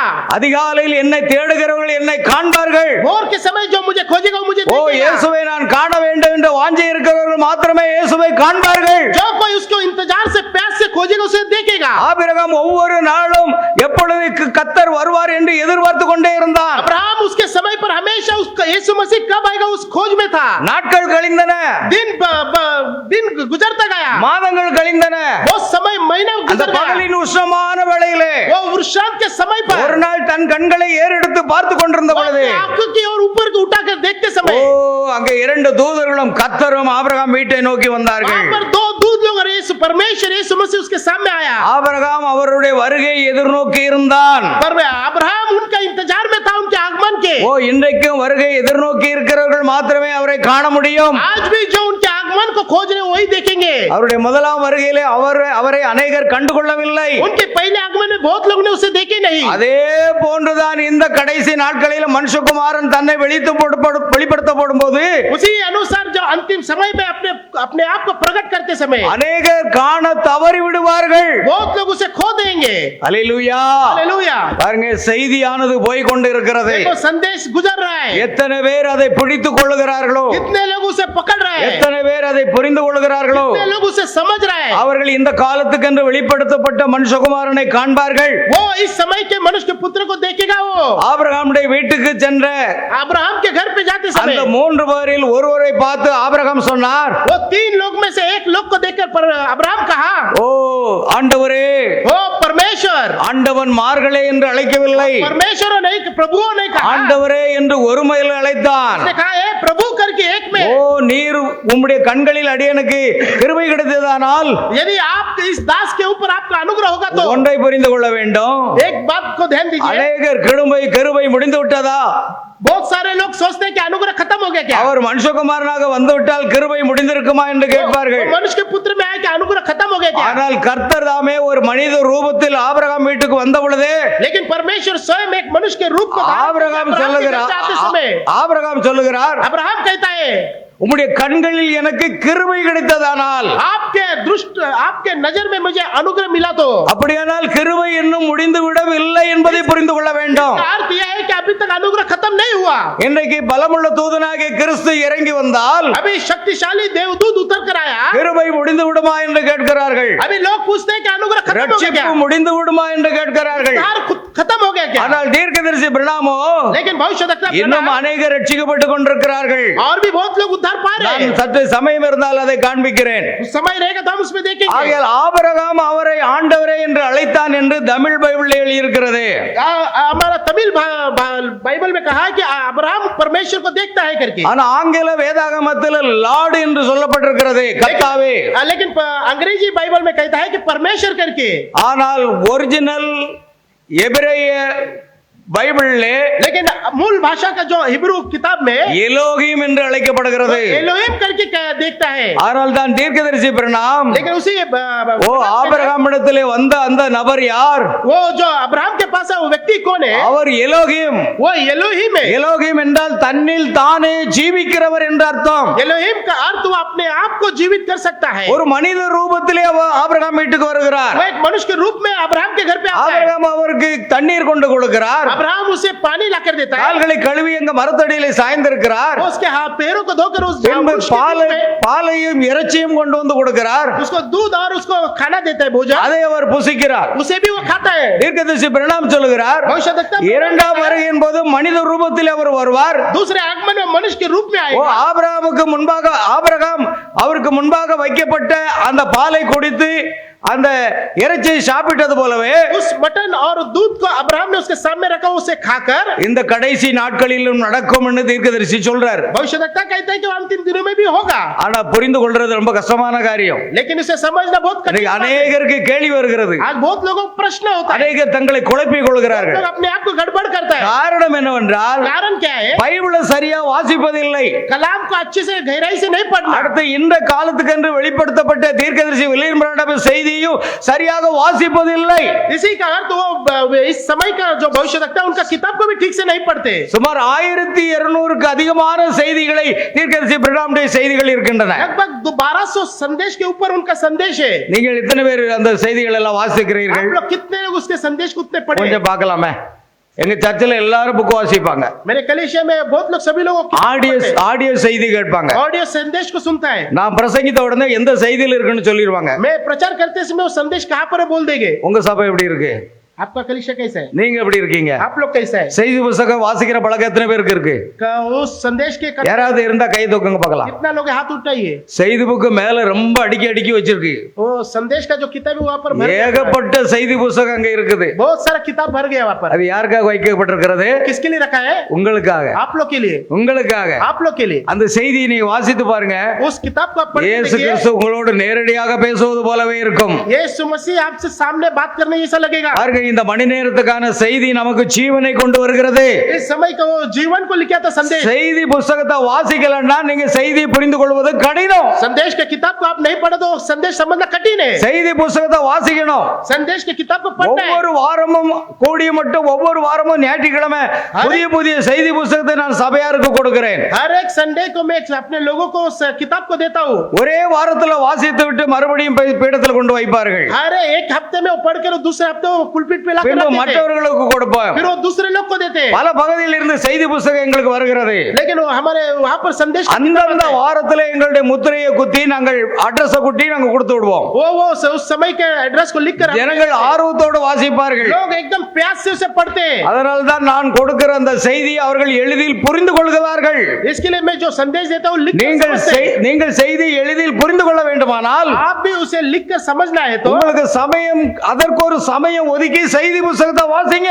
उसी के लिए आप थोड़ा समय निकल के उस किताब को पढ़िए, தீர்க்கதரிசியின் ஆடியோ செய்தியை கேளுங்க. भविष्यवक्ता का ऑडियो संदेश को सुनिए, அப்படியானால் நீங்கள் செய்தியை புரிந்து கொள்ள முடியும். उसके बाद ही आप वो संदेश को समझ செய்தி पाओगे। தெரியல அப்படின்னா संदेश नहीं पता बोला நீங்கள் குழப்பம் அடைவீர்கள். आप गड़बड़ में रहोगे, உங்களால புரிந்து கொள்வது கடினமான காரியமாக आपको இருக்கும். समझना बहुत कठिन बात होगा। இனிமேலாவது அதை செய்வீர்களா? अभी तो करोगे, செய்வோம் என்று சொல்லுங்கள். करोगे। हालेलुया। हालेलुया। குமுதம் கல்கண்டு எல்லாம் படிக்க சொல்லல, தினத்தந்தி தினமலர் எல்லாம் படிக்க சொல்லல. कहानी का किताब இந்த மணி நேரத்துக்கான ஜீவனுள்ள தேவனுடைய வார்த்தைகள் அடங்கிய புத்தகங்கள் इस இருக்கின்றன. समय का जो जीवन का किताब है उसे पढ़ने का है। ஓ, நீதியின் மேல் பசி தாகம் உள்ளவர்கள் பாக்கியவான்கள், जो धर्मी हो, जो प्यासे, उसको बहुत धन्य है। அவர்கள் தான் திருப்தி அடைவார்கள் என்று வேதம் சொல்லவில்லையா? कहता है कि वही लोग तृप्त होंगे। அல்லேலூயா. हालेलुया। இப்பொழுது கவனிங்கள் பிரியமானவர்களே, थोड़ा ध्यान ஒரு दीजिए, மனித ரூபத்திலே एक मनुष्य के रूप में அங்க ஆபிரகாமுடைய வீட்டுக்கு சென்றார். वो अब्राहम के घर पे गए। ரெண்டு தூதர்கள் சோதோம் கொமோராவுக்கு போயிட்டாங்க. दो दूत लोग सोदम गुमरा की ओर गए। ஆனால் ஆபிரகாம் கர்த்தருக்கு முன்பாக நின்று கொண்டிருந்தான் என்று ஆதியாகமம் 18ஆம் அதிகாரத்துல வாசிங்கள் தெரியும். उत्पत्ति 18 में लिखता है कि अब्राहम परमेश्वर के साथ था, கர்த்தரோடு அவன் நின்று கொண்டிருந்தார். परमेश्वर के साथ था। ரெண்டு தூதர்கள் அங்கு சென்று விட்டார்கள். वहां पर दो दूत लोग भेजे गए। தீர்க்கதரிசி இந்த பாகத்தை அப்படியே கொண்டு வர்றார் இந்த காலத்துல. इस समय में वो भविष्यवक्ता उस संदेश को ஓ, लिखे हैं। அவர்கள் சோதோம் கோமரம் என்ற பாவ நிறைந்த அந்த பட்டணங்களுக்குள்ள இருந்த லோத்தையும் குடும்பத்தையும் வெளியே கொண்டு வருவதற்காக சென்றார்கள். वो दो दूत लोग सोदम गुमरा में जो लूत है उसके कुटुंब को लाने के लिए गए, ஆனால் கர்த்தரோ ஆபிரகாமோடு நின்று கொண்டிருந்தார். लेकिन परमेश्वर अब्राहम के साथ था। இந்த கடைசி நாட்களில் அது சம்பவிக்கும் என்று வேதம் சொல்லுகிறது. कलाम कहता है कि ये अंतिम दिनों में ये होगा। அது தீர்க்கதரிசி மாத்திரமல்ல, பைபிள் சொல்லுது. भविष्यवक्ता केवल नहीं, லூக்கா 17:30 வசனத்துல लूका 15:30 में कहता है, லோத்தின் நாட்களில் நடந்தது போலவே மனுஷகுமாரன் வரும் நாட்களிலும் நடக்கும். जैसा लूत के दिनों में हुआ था वैसे मनुष्य के पुत्र के दिनों में भी होगा। நாம வேதத்தை ஆராய்ந்து பார்க்கணும். हम कलाम को ध्यान करके देखना है। அப்படின்னா லோத்து ஒரு மனித ரூபத்துல, லோத்துக்கு மன்னிக்கும், ஆபிரகாமுக்கு முன்பாக மனித ரூபத்துல கர்த்தர் வந்தார் என்றால் अब्राहम के सामने एक मनुष्य के रूप में परमेश्वर आए तो இப்பொழுதும் அவர் வர வேண்டுமே. अभी भी तो आना है। அவர் வந்த பிற்பாடு நடந்த சம்பவம் என்ன? उन्हें आते समय हुआ, இரண்டு தூதர்கள் சோதம் கோமருக்கு போய்விட்டார்கள். दो दूत लोग उस सोदम और गुमरा में गया। அந்த சோதம் கோமருக்கு ரெண்டு தூதர்கள் போனது. सोदम और गुमरा में दो दूत लोग गए। இந்த காலத்தோடு தீர்க்கதரிசி பிரணாம் ஒப்பிடுகிறார். इस समय के भविष्यवक्ता ब्रनाम कहता है, அது ஒரு ஓரல் ராபர்ட்ஸ், वो ओरल रॉबर्ट्स करके இன்னொன்று பில்லி கிரஹாம் அப்படிங்கிறார். और एक बिली ग्रनाम के இந்த ரெண்டு பேரும் ஸ்தாபனங்களுக்குள் சென்று அவர்கள் என்ன செய்கிறார்கள்? ஒரு மகத்தான ஊழியங்களை செய்கிறார்கள். वो दोनों जाके संस्था में जाके एक महत्वपूर्ण संदेश को दे रहे। அந்த லோத்தையும் அவன் குடும்பத்தையும் வெளியே கொண்டு வருவதற்காக. वो लूत और उसके कुटुंब को बाहर लाने के लिए। ஆனால் ஆபிரகாம், लेकिन अब्राहम அவன் ஏற்கனவே வெளியே தான் இருக்கிறான். पहले से बाहर है। அவன் வேறு பிரிக்கப்பட்டவனாக ஜீவித்துக் கொண்டிருக்கிறான். चुना गया व्यक्ति है। அவன் கர்த்தரை எதிர்நோக்கி கொண்டிருந்தான். वो परमेश्वर கர்த்தர் அவனை வீட்டுக்கு நோக்கி வந்தார். परमेश्वर उसके घर पे आया। கர்த்தர் சோதோம் கோமரா பட்டணத்துக்கு ஒரு நாளும் செல்லவில்லை. परमेश्वर कभी सोदोम और गुमरा में नहीं गया। அவர் எந்த ஸ்தாபனங்களுக்கும் கர்த்தர் செல்ல மாட்டார். परमेश्वर कभी उस संस्था में नहीं जाएगा। காரணம் கர்த்தரை வெளியே தள்ளிப்பி அவர்கள் கதவை அடைத்து விட்டார்கள். क्योंकि परमेश्वर उन्हें बाहर नहीं। இதோ வாசல் படி நின்று நான் கதவை தட்டுகிறேன். मैं द्वार पे खड़ा होकर खटखटाता हूँ। அவர்கள் கதவு அடைக்கப்பட்டு விட்டது. द्वार बंद हो गया। ஆனால் ஆபிரகாமுடைய வீடோ लेकिन अब्राहम का घर கர்த்தருக்காக திறந்திருந்தது. परमेश्वर के लिए इंतजार कर ஓ रहा है। மணவாட்டியே, இன்றைக்கு உங்களுடைய வீடு கர்த்தருக்காக திறக்கப்பட்டதாக இருக்கட்டும். ये दुल्हन आपके घर आज खुला होना चाहिए परमेश्वर உங்கள் के வீட்டை लिए। நோக்கி கர்த்தர் நிச்சயம் வருவார். परमेश्वर आपके घर में जरूर आएगा। அவர் தன்னை லோத்தி நாட்களில் வெளிப்படுத்துவது போல வெளிப்படுத்துவார். वो जैसा लूत के दिनों में अपने आप को प्रकट किया ऐसा प्रकट करेगा। ஆபிரகாம் அவரை எலோகிம் என்று அழைத்தான். परमेश्वर अब्राहम उसको परमेश्वर को एलोहिम करके कहलाया। அவர் மனுஷகுமாரனாக वो एक मनुष्य के रूप ஒரு में, மனித ரூபத்தில் एक मनुष्य के रूप में ஆபிரகாமுடைய வீட்டிற்கு अब्राहम வந்தார். के घर पे आया। இரண்டு தூதர்கள் சோதோம் கோமருக்கு போய்விட்டார்கள். दो दूत लोग उस सोदम गुमरा में गया। இந்த சம்பவம் மீண்டும் நடக்க வேண்டும் என்று வேதம் சொல்லுகிறது. कलाम कहता है कि ये घटना फिर से घटेगी। ஒன்றை புரிந்து கொள்ளுங்கள், एक बात को समझ जाइए, ஆகாயத்தில் தான் கர்த்தர் வருவார். परमेश्वर उस मध्य आकाश நாம் में அவரை आएगा। எடுத்துக்கொள்வோம். हम उनके पास जाएंगे। மனுஷகுமாரனாக அவர் வரப்போவதில்லை उसके पुत्र मनुष्य के रूप में नहीं आएंगे। என்று அநேகர் குழப்பம் அடைந்திருக்கிறார்கள். लोग गड़बड़ में, ஆனால் லோத்தின் நாட்களில் நடந்தது போல நடக்கும் என்று சொன்னது இயேசு கிறிஸ்து. लेकिन लूत के दिन में जो है वो ऐसे होगा करके बोला हुआ यीशु मसीह है। வானம் பூமி ஒளிந்து போனால் என் வார்த்தைகள் ஒரு காலம் ஒளிந்து போகாது என்று சொன்னார். आकाश और पृथ्वी टल जाएगा लेकिन मेरा वचन कभी नहीं टलेगा। அந்த வார்த்தை அப்படியே நிறைவேறும். वो वचन वैसे ही पूरा होगा। பாருங்கள், இப்பொழுது எலோகிமாகிய கர்த்தர் वो एलोहिम परमेश्वर உன் மனைவியாகிய சாராள் எங்கே? वो कहते हैं कि पत्नी सारा कहाँ पर है? இத கூடாரத்தில் இருக்கிறாள். वो कहते हैं कि वो स्तंभू में। உற்பவ கால திட்டத்தில் உன்னிடத்தில் வருவேன். मैं वसंत ऋतु में मैं तेरे घर पर आऊंगा। அப்பொழுது உன்னுடைய மனைவி ஒரு குமாரனை பெறுவாள். उस समय तेरा पत्नी एक पुत्र को जन्मेगी। பாருங்கள், ஆபிரகாமுக்கு கிட்டத்தட்ட 90 வயது. उस समय लगभग अब्राहम का 90 उम्र। ஆபிரகாமுக்கு 90 வயதாகிறது. लगभग ஆபிரகாமுக்கு 100 வயதாகிறது. अब्राहम का 100 साल और சாராளுக்கு 90 வயதாகிறது. सारा का 90 उम्र है। ஓ, நான் கிழவியும் என் ஆண்டவன் கிழவனுமா இருக்க எப்படி ஆகும்? वो सोचा कि मैं बुढ़ी और मेरा पति बूढ़ा है, कैसा होगा? மீண்டும் கற்பமாகி குழந்தை பெற்றுக்கொள்ள கூடுமோ? फिर से ऐसा हो सकता है क्या मैं गर्भ का फल पाएगी? அப்பொழுது இறங்கி வந்த கர்த்தர் சொல்லுகிறார், जो उतर गया परमेश्वर कहता है, கர்த்தரால் ஆகாத காரியம் ஒன்று உண்டோ? परमेश्वर से नामुमकिन कुछ है क्या? ஆமென். आमीन। உற்பவ கால திட்டத்தில் உன்னிடத்தில் வருவேன். वसंत ऋतु के समय पर मैं तेरे पास आऊंगा। ஆங்கிலத்திலே the time of life என்று எழுதியிருக்கிறது. अंग्रेजी में कहा कि उस जीवन का समय पर आऊंगा। ஒரு குழந்தை கர்ப்பமாகி பிறக்கிறது 10 மாதங்கள். वो एक बच्चा जन्मना एक 10 महीना होता है। உற்பவ கால திட்டம் என்பது 10 மாதங்களை குறிக்கிறது. वसंत ऋतु को भी वो वही 10 महीना कहता है। அடுத்த 10வது மாதத்தில் உன் மனைவி ஒரு குமாரனை பெற போகிறாள். मतलब अगला 10वां महीने में तेरा पुत्र तू ஓ, ஆபிரகாமுடைய சரீரம் செத்து போயிருந்தது. आब्राहम का शरीर मर चुका था। சாராளுடைய ஸ்திரீகளின் வழிபாடு நின்று போயிருந்தது. सारा का गर्भ का फल बंद हो गया था। இரண்டு பேரும் கிழவனும் கிழவியுமாக இருந்தார்கள். दोनों पति पत्नी बूढ़ा बूढ़ी हो गए थे। ஆனால் நடந்த சம்பவம் என்ன? लेकिन हुआ बात क्या है? கர்த்தர் அந்த வாக்குத்தத்தத்தை கொடுத்து விட்டு அவர் போய்விட்டார். परमेश्वर ने उस प्रतिज्ञा करके निकल चुके। அடுத்த 10வது மாதத்திலே अगला 10वां महीना में அங்கே ஒரு குழந்தை குமாரன் கொண்டு வரப்பட வேண்டும். वहां पर एक पुत्र आना है। ஆனால் இப்பொழுது இருக்கிற இந்த சரீரத்தை கொண்டு அவர்கள் கர்ப்பவதி ஆக முடியாது. लेकिन अब जो शरीर उस शरीर से गर्भ नहीं होगा, गर्भवती नहीं होगा। உலக பிரகாரமாக ஒரு பெண் என்று சொன்னால் அங்க ஸ்திரீகளின் வழிபாடு இருந்தால் மாத்திரமே கர்ப்பவதி ஆவார்கள். संसार के अनुसार वो एक स्त्री बोला तो उसको वैसा रीति में उसका शरीर होना ஆனா चाहिए। ஸ்திரீகளின் வழிபாடு நின்று போயிற்று. लेकिन उसका कोख बंद हो गया था। இது எப்படி ஆகும் என்ற ஒரு கேள்வி. वो कैसा होगा करके ஆனால் प्रश्न था। தீர்க்கதரிசி பிரணாம் சொல்கிறார், भविष्यवक्ता ब्रह्म ஆபிரகாமுடைய சரீரத்தையோ अब्राहम के शरीर को, சாராளுடைய சரீரத்தையோ सारा के शरीर को கர்த்தர் இளமையாக்கினார் என்று சொல்லுகிறார். जवान किया करके, அதாவது மறுரூபப்படுத்தினார் என்று சொல்லுகிறார். रूपांतर कर दिया करके ஓ, कहता है। ஆபிரகாமுடைய சரீரமும் சாராளுடைய சரீரம் இளமையாக்கப்பட்டது. अब्राहम और सारा के शरीर जवान हो गए। Transformation is their bodies. उनके शरीर में एक रूपांतर हो गए। அவருடைய சரீரம் மாற்றப்பட்டது. उनका शरीर में एक बदलावट आ गया। அதுதான் ராப்சர். वही एक இமை பொழுதிலே மறுரூபமாகுதல். இமை பொழுதிலே மறுரூபமாகுதல். क्षण भर में एक रूपांतर होना।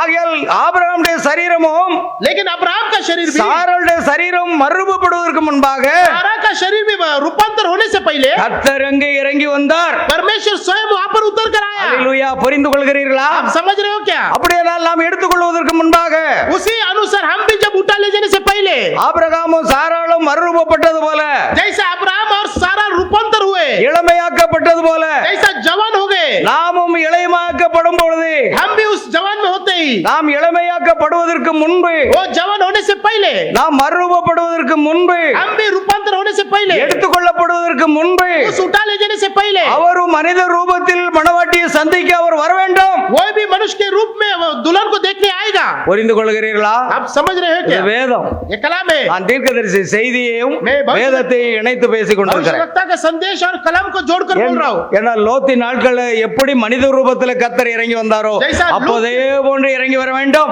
जैसा लूत के समय पर परमेश्वर मनुष्य के देह में आया, उसी अनुसार अभी भी கர்த்தர் आएगा। இறங்கி வந்த பிற்பாடுதான் जैसा परमेश्वर ஆபிரகாமின் சரீரமும் சாராளுடைய சரீரமும் மறுரூபமாக்கப்பட்டது. जैसा परमेश्वर वहां पर उतर आया, अब्राहम और सारा का शरीर रूपांतर हुआ, அப்படியானால் उसी अनुसार நாம் மறுரூபமாக்கப்படுவதற்கு முன்பாக रूपांतर होने से पहले அவர் இறங்கி வந்தாக வேண்டும். वो जरूर हमारे बीच में उतर कर आना पड़ेगा। வேதம் அப்படி சொல்லுகிறது. क्योंकि कलाम यही कहता है, தீர்க்கதரிசி செய்தி அப்படி சொல்லுகிறது. भविष्यवक्ता का संदेश இந்த यही இரண்டின் कहता है। அடிப்படை அடிப்படையில் பார்க்கும் பொழுது के संदेश के जड़ में जाएंगे तो அவர் நம் மத்தியிலே இறங்கி வந்திருக்க வேண்டும். वो हमारे बीच में उतर कर आना पड़ेगा. அல்லேலூயா.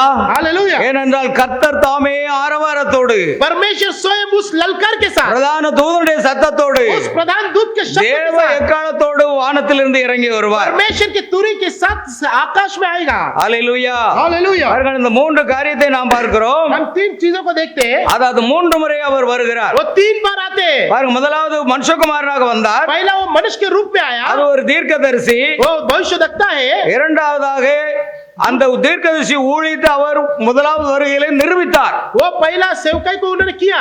அவர் உயிரோடு எழுப்பப்பட்ட பிற்பாடு वो जी उठने के बाद அவர் தேவகுமாரன் என்று அழைக்கப்பட்டார். वो परमेश्वर का पुत्र करके அது कहलाया. ரோமர் 1:5 வசனம். वो रोमियो पहला अध्याय का 5वां वचन. ரோமர் 1:5 வாசிங்க கொஞ்சம் வேகமா. रोमर पहला अध्याय 5वां वचन पढ़िए. மாம்சத்தின்படி தாவீதின் சந்ததியில் பிறந்தவரும் ஆ. பரிசுத்தமுள்ள ஆவியின்படி தேவனுடைய சுதன் என்று ஆ. மரித்தோரிலிருந்து உயிர்த்தெழுந்ததினாலே ஆ. பலமாய் ரூபிக்கப்பட்ட தேவகுமாரனுமாய் இருக்கிறார். அல்லேலூயா.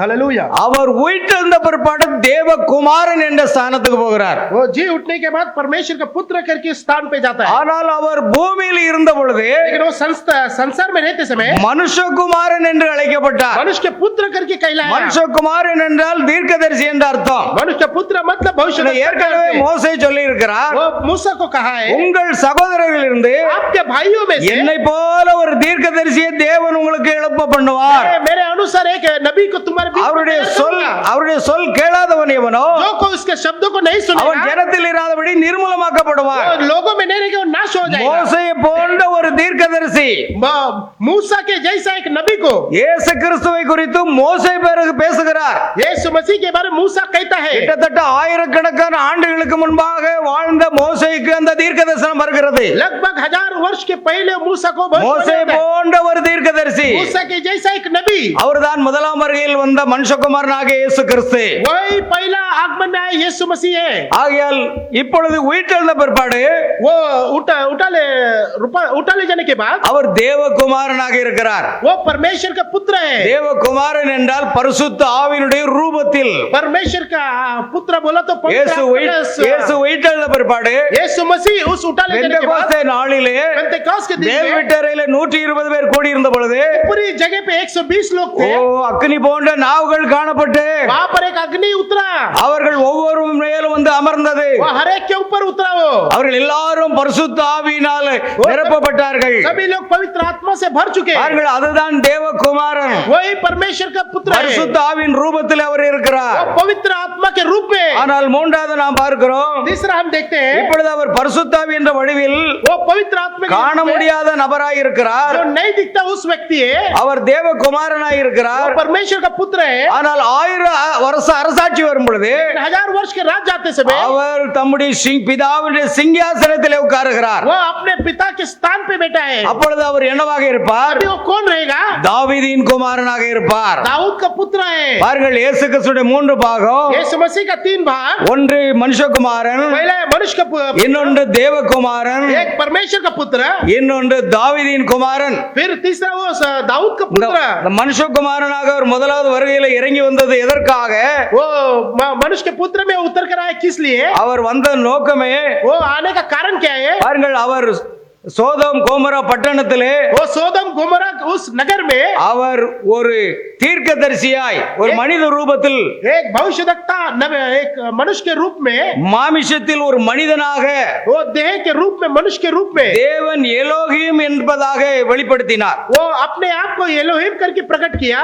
எலோகிம் என்பது அதுதான் தேவனுடைய பரிபூர்ணமாக இருக்கிறது. एलोहिम वही परमेश्वर का परिपूर्ण है. ஆகையால் பிரியமானவர்களே, हे मेरे प्रिय लोग, கடைசியாக अंतिम में அவர் தாவீதின் குமாரனாக वो दाऊद का पुत्र 1000 வருட அரசாட்சியில் அவர் இருப்பார். 1000 वर्ष के राज्य में रहेगा. ஆனால் அதற்கு முன்பாக लेकिन उसके बाद பாருங்கள், இயேசு यीशु 3 வருகைகளில் தம்மை பரிபூர்ணப்படுத்துகிறார். 3 आगमन में अपने आप को परिपूर्ण करता है. அவர் முதலாவது மணவாட்டியை ரத்தம் சிந்தி மீட்பதற்காக வருகிறார். पहला दुल्हन के लिए अपना लहू को बहा कर आता है. அதை கவனிக்கணும். अच्छे से ध्यान दीजिए. இயேசு கிறிஸ்துவின் முதல் வருகை यीशु मसीह के पहले आगमन में அவர் நமக்காக ரத்தம் சிந்தி वो अपने लिए लहू को बहाकर மரித்து मरकर மரிப்பதற்காக மனிதனாக தோன்றினார். मरने के लिए वो मनुष्य के रूप में आया. அது கல்வாரி சிலுவையிலே நமக்காக ரத்தம் சிந்தி மரித்து उस कलवारी क्रूस पे अपने लिए लहू को बहाया. அவர் உயிரோடு எழுந்தார். वो जी उठा. அப்பொழுது பாவத்தில் மரித்திருந்த நம்மையும் उसके बाद जो पाप में मरे हम लोग கிறிஸ்துவுடனே கூட நம்மை உயிரோடு எழுப்பி உன்னதங்களிலே வைத்திருக்கிறார். मसीह के साथ उस परम प्रधान के स्थान में रखा இயேசு गया. கிறிஸ்துவுடைய முதலாம் வருகையிலே ரத்தம் சிந்தி நம்மை மீட்க வந்தார். पहला मसीह के पहले आगमन में हम उनके लहू के द्वारा हमें उद्धार कर दिया है. அவருடைய இரண்டாம் வருகையிலே उनके दूसरे आगमन में அவருடைய மணவாட்டியை எடுத்துக்கொள்ள வருகிறார். उनके दुल्हन को लेने के लिए आए. அவருடைய மூன்றாம் வருகையிலே उनके तीसरे आगमन में மணவாளனும் दुल्हन भी மணவாட்டியுமாக दुल्हा और दुल्हन 1000 வருட அரசாட்சிக்கு வருகிறார். 1000 वर्ष के राज्य में आने वाले. 3 முறை அவர் வருகிறார். 3 बार आएंगे. ஆனால் 3 முறை என்றால் वो 3 बार बोले. இப்பொழுது மனுஷகுமாரனாக ये मनुष्य के ஒரு மனிதனாக एक मनुष्य के रूप ஒரு में தீர்க்கதரிசியாக வந்தால் भविष्यवक्ता के रूप में आए. வருகை நான்காகாதா? उसके बाद வருகை நான்காகாதா? आगमन चौथे इसमें. அநேகர் என்னிடத்தில் கேள்வி बहुत கேட்கிறார். लोग मुझे प्रश्न पूछते हैं. உங்களுடைய பிரசங்கத்தின்படி வருகை நான்காயிற்றே என்று. आपके प्रचार के अनुसार चौथा आगमन आ गया. நான் இல்லவே இல்லை, வருகை 3 தான். मैं कहता हूँ कि आगमन 3 ही है. முதலாம் வருகையிலே पहला आगमन में அவர் ரத்தம் சிந்தி மீட்க வருகிறார். वो लहू को देकर अपने लहू को देकर मोल लेता है. மணவாட்டிக்காக ரத்தம் சிந்தி நம்மை மீட்க வருகிறார். दुल्हन के लिए अपने लहू को मोल देता है. அது அவருடைய முதலாம் வருகை. वो उनका पहला आगमन है. ஆனால் அவர் எப்படி வந்தார்? लेकिन वो आया कैसा? ஒரு வாலிபனாக एक जवान के रूप में. நேரடியாக கல்வாரி சிலுவைக்கு சென்றாரா? वो तुरंत ऐसे उस क्रूस पे गए क्या? இல்லை, नहीं. அவர் குழந்தையின் ரூபத்தில் वो வந்தார். बालक के रूप में आया. பாருங்கள், தீர்க்கதரிசி அதை அழகா சொல்றாரு. भविष्यवक्ता अच्छे से कहता है. First coming he bleed and die वो पहला उसके आगमन में अपने लहू को बहाकर वो मर चुका. in கல்வாரி. उसको क्रूस पे கல்வாரி சிலுவையிலே ரத்தம் சிந்தி நம்ம மீட்க வந்தார். वो क्रूस पे वो अपने लिए अपने लहू को बहा के हमें उद्धार करने के लिए आया. அப்படியே சுருக்கமா சொல்லிடுவாரு. वो भविष्यवक्ता एकदम शॉर्ट में कहता பாருங்க, है. முதலாம் வருகையில அவர் ரத்த சிந்தி மீட்க தான் வந்தார். पहला आगमन में वो अपने लहू को बहाकर நான் அநேக இடத்துல கேட்டேன், मैं बहुत जगह पूछे 33 வயசு வாலிபனாக வந்தாரா? वो क्या 33 की उम्र में आया क्या? நேரடியாக கல்வாரிக்கு போனாரா? डायरेक्ट उस क्रूस पे गए क्या? அவர் குழந்தையின் ரூபத்தில் வந்தார். वो बालक के रूप में आया. அதுதான் முதலாம் வருகை. वही उनका पहला आगमन है. ஆனால் 33 ஆண்டுகளும் முதலாம் வருகையினுடைய காலம்தான். लेकिन 33 उम्र तक वो उनका पहला आगमन का समय है. அந்த வருகையின் காலம் 33 ஆண்டுகள். वो पहला आगमन का समय 33 साल है. கடைசி 30 இருந்து 33 வருடங்கள் தான் அவர் ஊழியம் செய்கிறார். 3.5 ஆண்டுகள். केवल वो 3.5 साल ही वो सेवकाई करते हैं. இன்னும் தானியேலுடைய கணக்குப்படி 70 ஆண்டுகளிலே கடைசி வாரத்தில் பாதி முடிந்து விட்டது. और दानियल के हिसाब से 70वां हफ्ता का अंतिम समय खत्म हो गया. இன்னும் யூதர்களுக்கு 3.5 வருடம் மாத்திரமே மீதி விடப்பட்டிருக்கிறது. ஆமென். ओ यहूदी के लिए केवल 3 दिन छूटा गया. புரிகிறதா உங்களுக்கு செய்தி? आपको समझ रहे क्या संदेश? புரியுதா இல்லையா? கடைசி கால செய்தி சபன்னா கடைசி கால செய்தியை மட்டும்தான் நம்ம விசுவாசிக்க முடியும். अंतिम दिनों का संदेश बोला तो अंतिम दिनों का संदेश को ही हम विश्वास करना है. இது ஸ்தாபன சபை அல்ல, ये संस्था का இது பெந்தெகோஸ்தே சபை இல்ல, இது மணவாட்டி சபை. ये दुल्हन का कलीसिया है. மணவாட்டிக்குரிய ஆகாரத்தை நம்ம சாப்பிட்டாகணும். दुल्हन का भोजन हम खाना ही पड़ेगा. மணவாட்டிக்காக தேவன் கொடுத்த செய்தியை நாம் விசுவாசித்தால் மாத்திரமே எடுத்துக்கொள்ளப்படுதல் செல்ல முடியும். दुल्हन का उस संदेश के उसमें विश्वास में रहेगा तो हम उठाने இது மூன்றாம் எழுப்பின் நேரமாக இருக்கிறது. ये थर्ड पुल के இயேசு கிறிஸ்துடைய ஊழியத்தில் 3 எழுப்புகள் இருந்தன. यीशु मसीह का इसमें थर्ड पुल 3 पुल था. முதலாம் எழுப்பிலே அவர் சுகமளித்தலை கொண்டு வந்தார். पहला खिंचाव में वो चंगाई करने आया. பல ஜனங்கள் அவரிடத்தில் வந்தார்கள். बहुत सारे लोग उनके पास आए. எல்லா வியாதிகளும் சுகமாகின. बहुत सारे बीमार वो चंगाई किए. பிசாசுகள் ஓடின.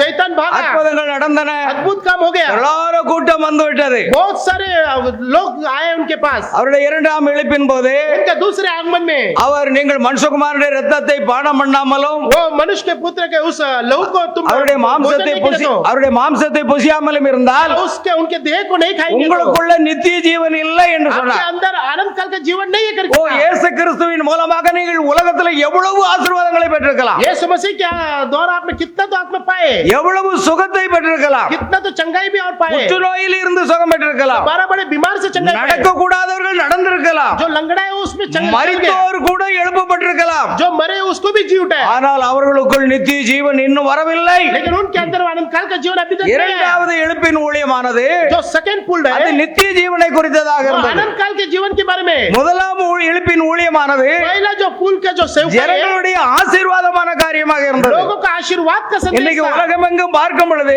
अबे संसार देखते समय ஆசீர்வாத பெருவிழா, आशीर्वाद का त्योहार பேரின்ப பெருவிழா, वो तो वही आशीर्वाद का त्योहार करके லட்சக்கணக்கானோர் போகாம இருப்பாங்களா? बहुत सारे लाख लोग नहीं जाएगा ஏன்னா क्या? திரளான ஜனங்கள் இயேசு கிறிஸ்துவை நெருக்கினார்கள் முதலாம் எழுப்பின் पहला ஊழியத்தில். खिंचाव में यीशु मसीह को उन्होंने करीब कर दिया। இரண்டாவது நாம் பார்க்கிறோம், सेकंड देखते हैं हम மனுஷகுமாரனுடைய மாம்சத்தை புசித்து मनुष्य के उस देह को खाकर அவருடைய இரத்தத்தை பானம் பண்ணவில்லை என்றால் उसके लहू को नहीं पीगा तो உங்களுக்குள்ளே நித்திய ஜீவன் இல்லை என்று மெய்யாகவே மெய்யாகவே உங்களுக்கு சொல்லுகிறேன். मैं सच सच कहता हूँ कि आपके अंदर अनंत काल का जीवन नहीं होगा। இயேசு கிறிஸ்துவுக்கு பின்னால சென்ற சீடர்கள் முதற்கொண்டு यीशु मसीह के पीछे जो चल रहे थे वो चेले लोग, இது கடினமான உபதேசம். ये तो बहुत कठिन संदेश இந்த है। கடின உபதேசத்தை யார் கேட்பா? इस कठिन संदेश को कौन அது सुनेगा? முதல்ல அவருடனே கூட நடவாமல் பின்வாங்கி போனார்கள்.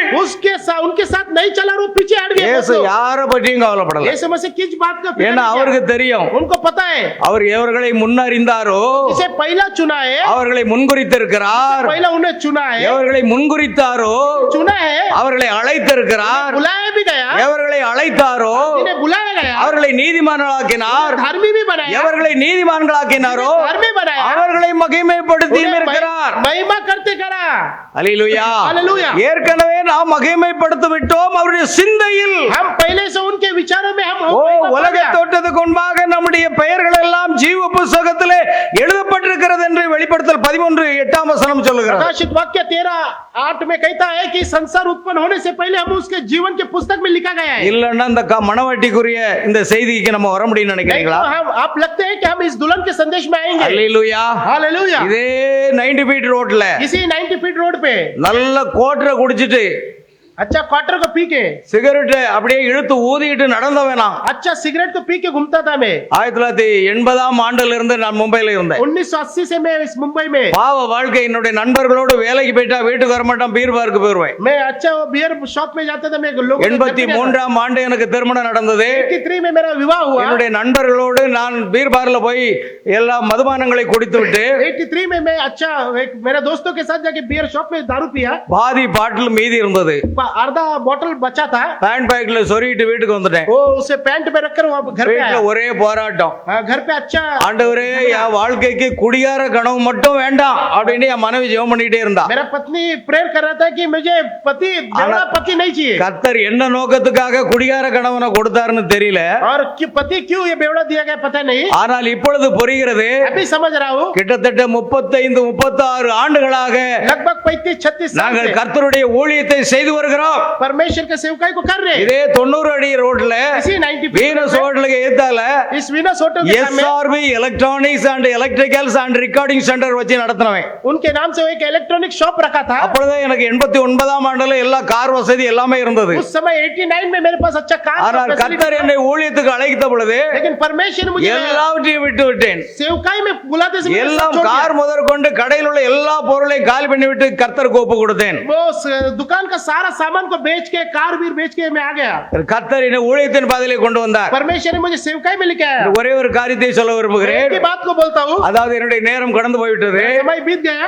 பிரியமானவர்களே, ये मेरे प्रिय लोग, முதலாக நீங்கள் இங்கு அநேகர் உட்கார்ந்து கொண்டிருக்கிறீர்கள். पहले लोग आप बहुत लोग यहाँ पर बैठे हैं। அநேகருக்கு என்ன தெரியும், बहुत लोगों को मुझे पता है, அநேகருக்கு என்ன தெரியாது. बहुत लोगों को मुझे मेरे बारे में ஆனால் नहीं पता। ஒன்றை கூறுகிறேன். मैं एक बात बोलता हूँ। இதே இடத்துல நான் குடிகாரனா இருந்தவன். इसी जगह पे मैं एक बेवड़ा था। நான் ரட்சிக்கப்பட்டு ஒரு பெந்தகோஸ்தே சபைக்கு சென்றேன். मैं उद्धार पर के एक पेंटेकोस्ट நான் मिशन பெரிய में- எலக்ட்ரானிக்ஸ் கடையில் வைத்து என்ன எல்லாரும் சேட்டுன்னு தான் கூப்பிடுவாங்க. रात को मैं इलेक्ट्रॉनिक के दुकान पे मेरे को सब लोग அவ்வளவு बोलते थे। வசதி வாய்ப்போட நான் இருந்தேன். बहुत अच्छे से धनवान ஆனா जी था। கர்த்தர் ஒரு நாள் என்னை ஊழியத்துக்கு அழைத்தார். परमेश्वर ने एक बार मुझे सेवकाई அதன் में बुलाया। பிற்பாடு என்னை கர்த்தருடைய ஊழியத்துக்கு ஒப்பு கொடுத்து उसके बाद परमेश्वर ने मेरे இந்த सेवकाई को கடைசி सौंपा। கால தீர்க்கதரிசி செய்தியை அறிந்து ये अंतिम दिनों का भविष्यवक्ता को संदेश को समझकर பெந்தகோஸ்தேயில் இருந்த நான் जो मैं पेंटेकोस्ट में இந்த था, வெளிப்பாட்டை பெற்றுக்கொண்டு मैं इस प्रकटीकरण को पाया। 1989 வருடம் செப்டம்பர் மாதம் 10ஆம் தேதி கர்த்தராகிய இயேசு கிறிஸ்துவின் நாமத்தினாலே ஞானஸ்நானம் பெற்றுக்கொண்டேன். 10 सितंबर 1989 को मैं अपने परमेश्वर என் को सौंपा। வாழ்க்கையில அது ஒரு பெரிய ஆசீர்வாதமான நாள். वो परमेश्वर का वो बहुत आशीर्वाद का दिन है।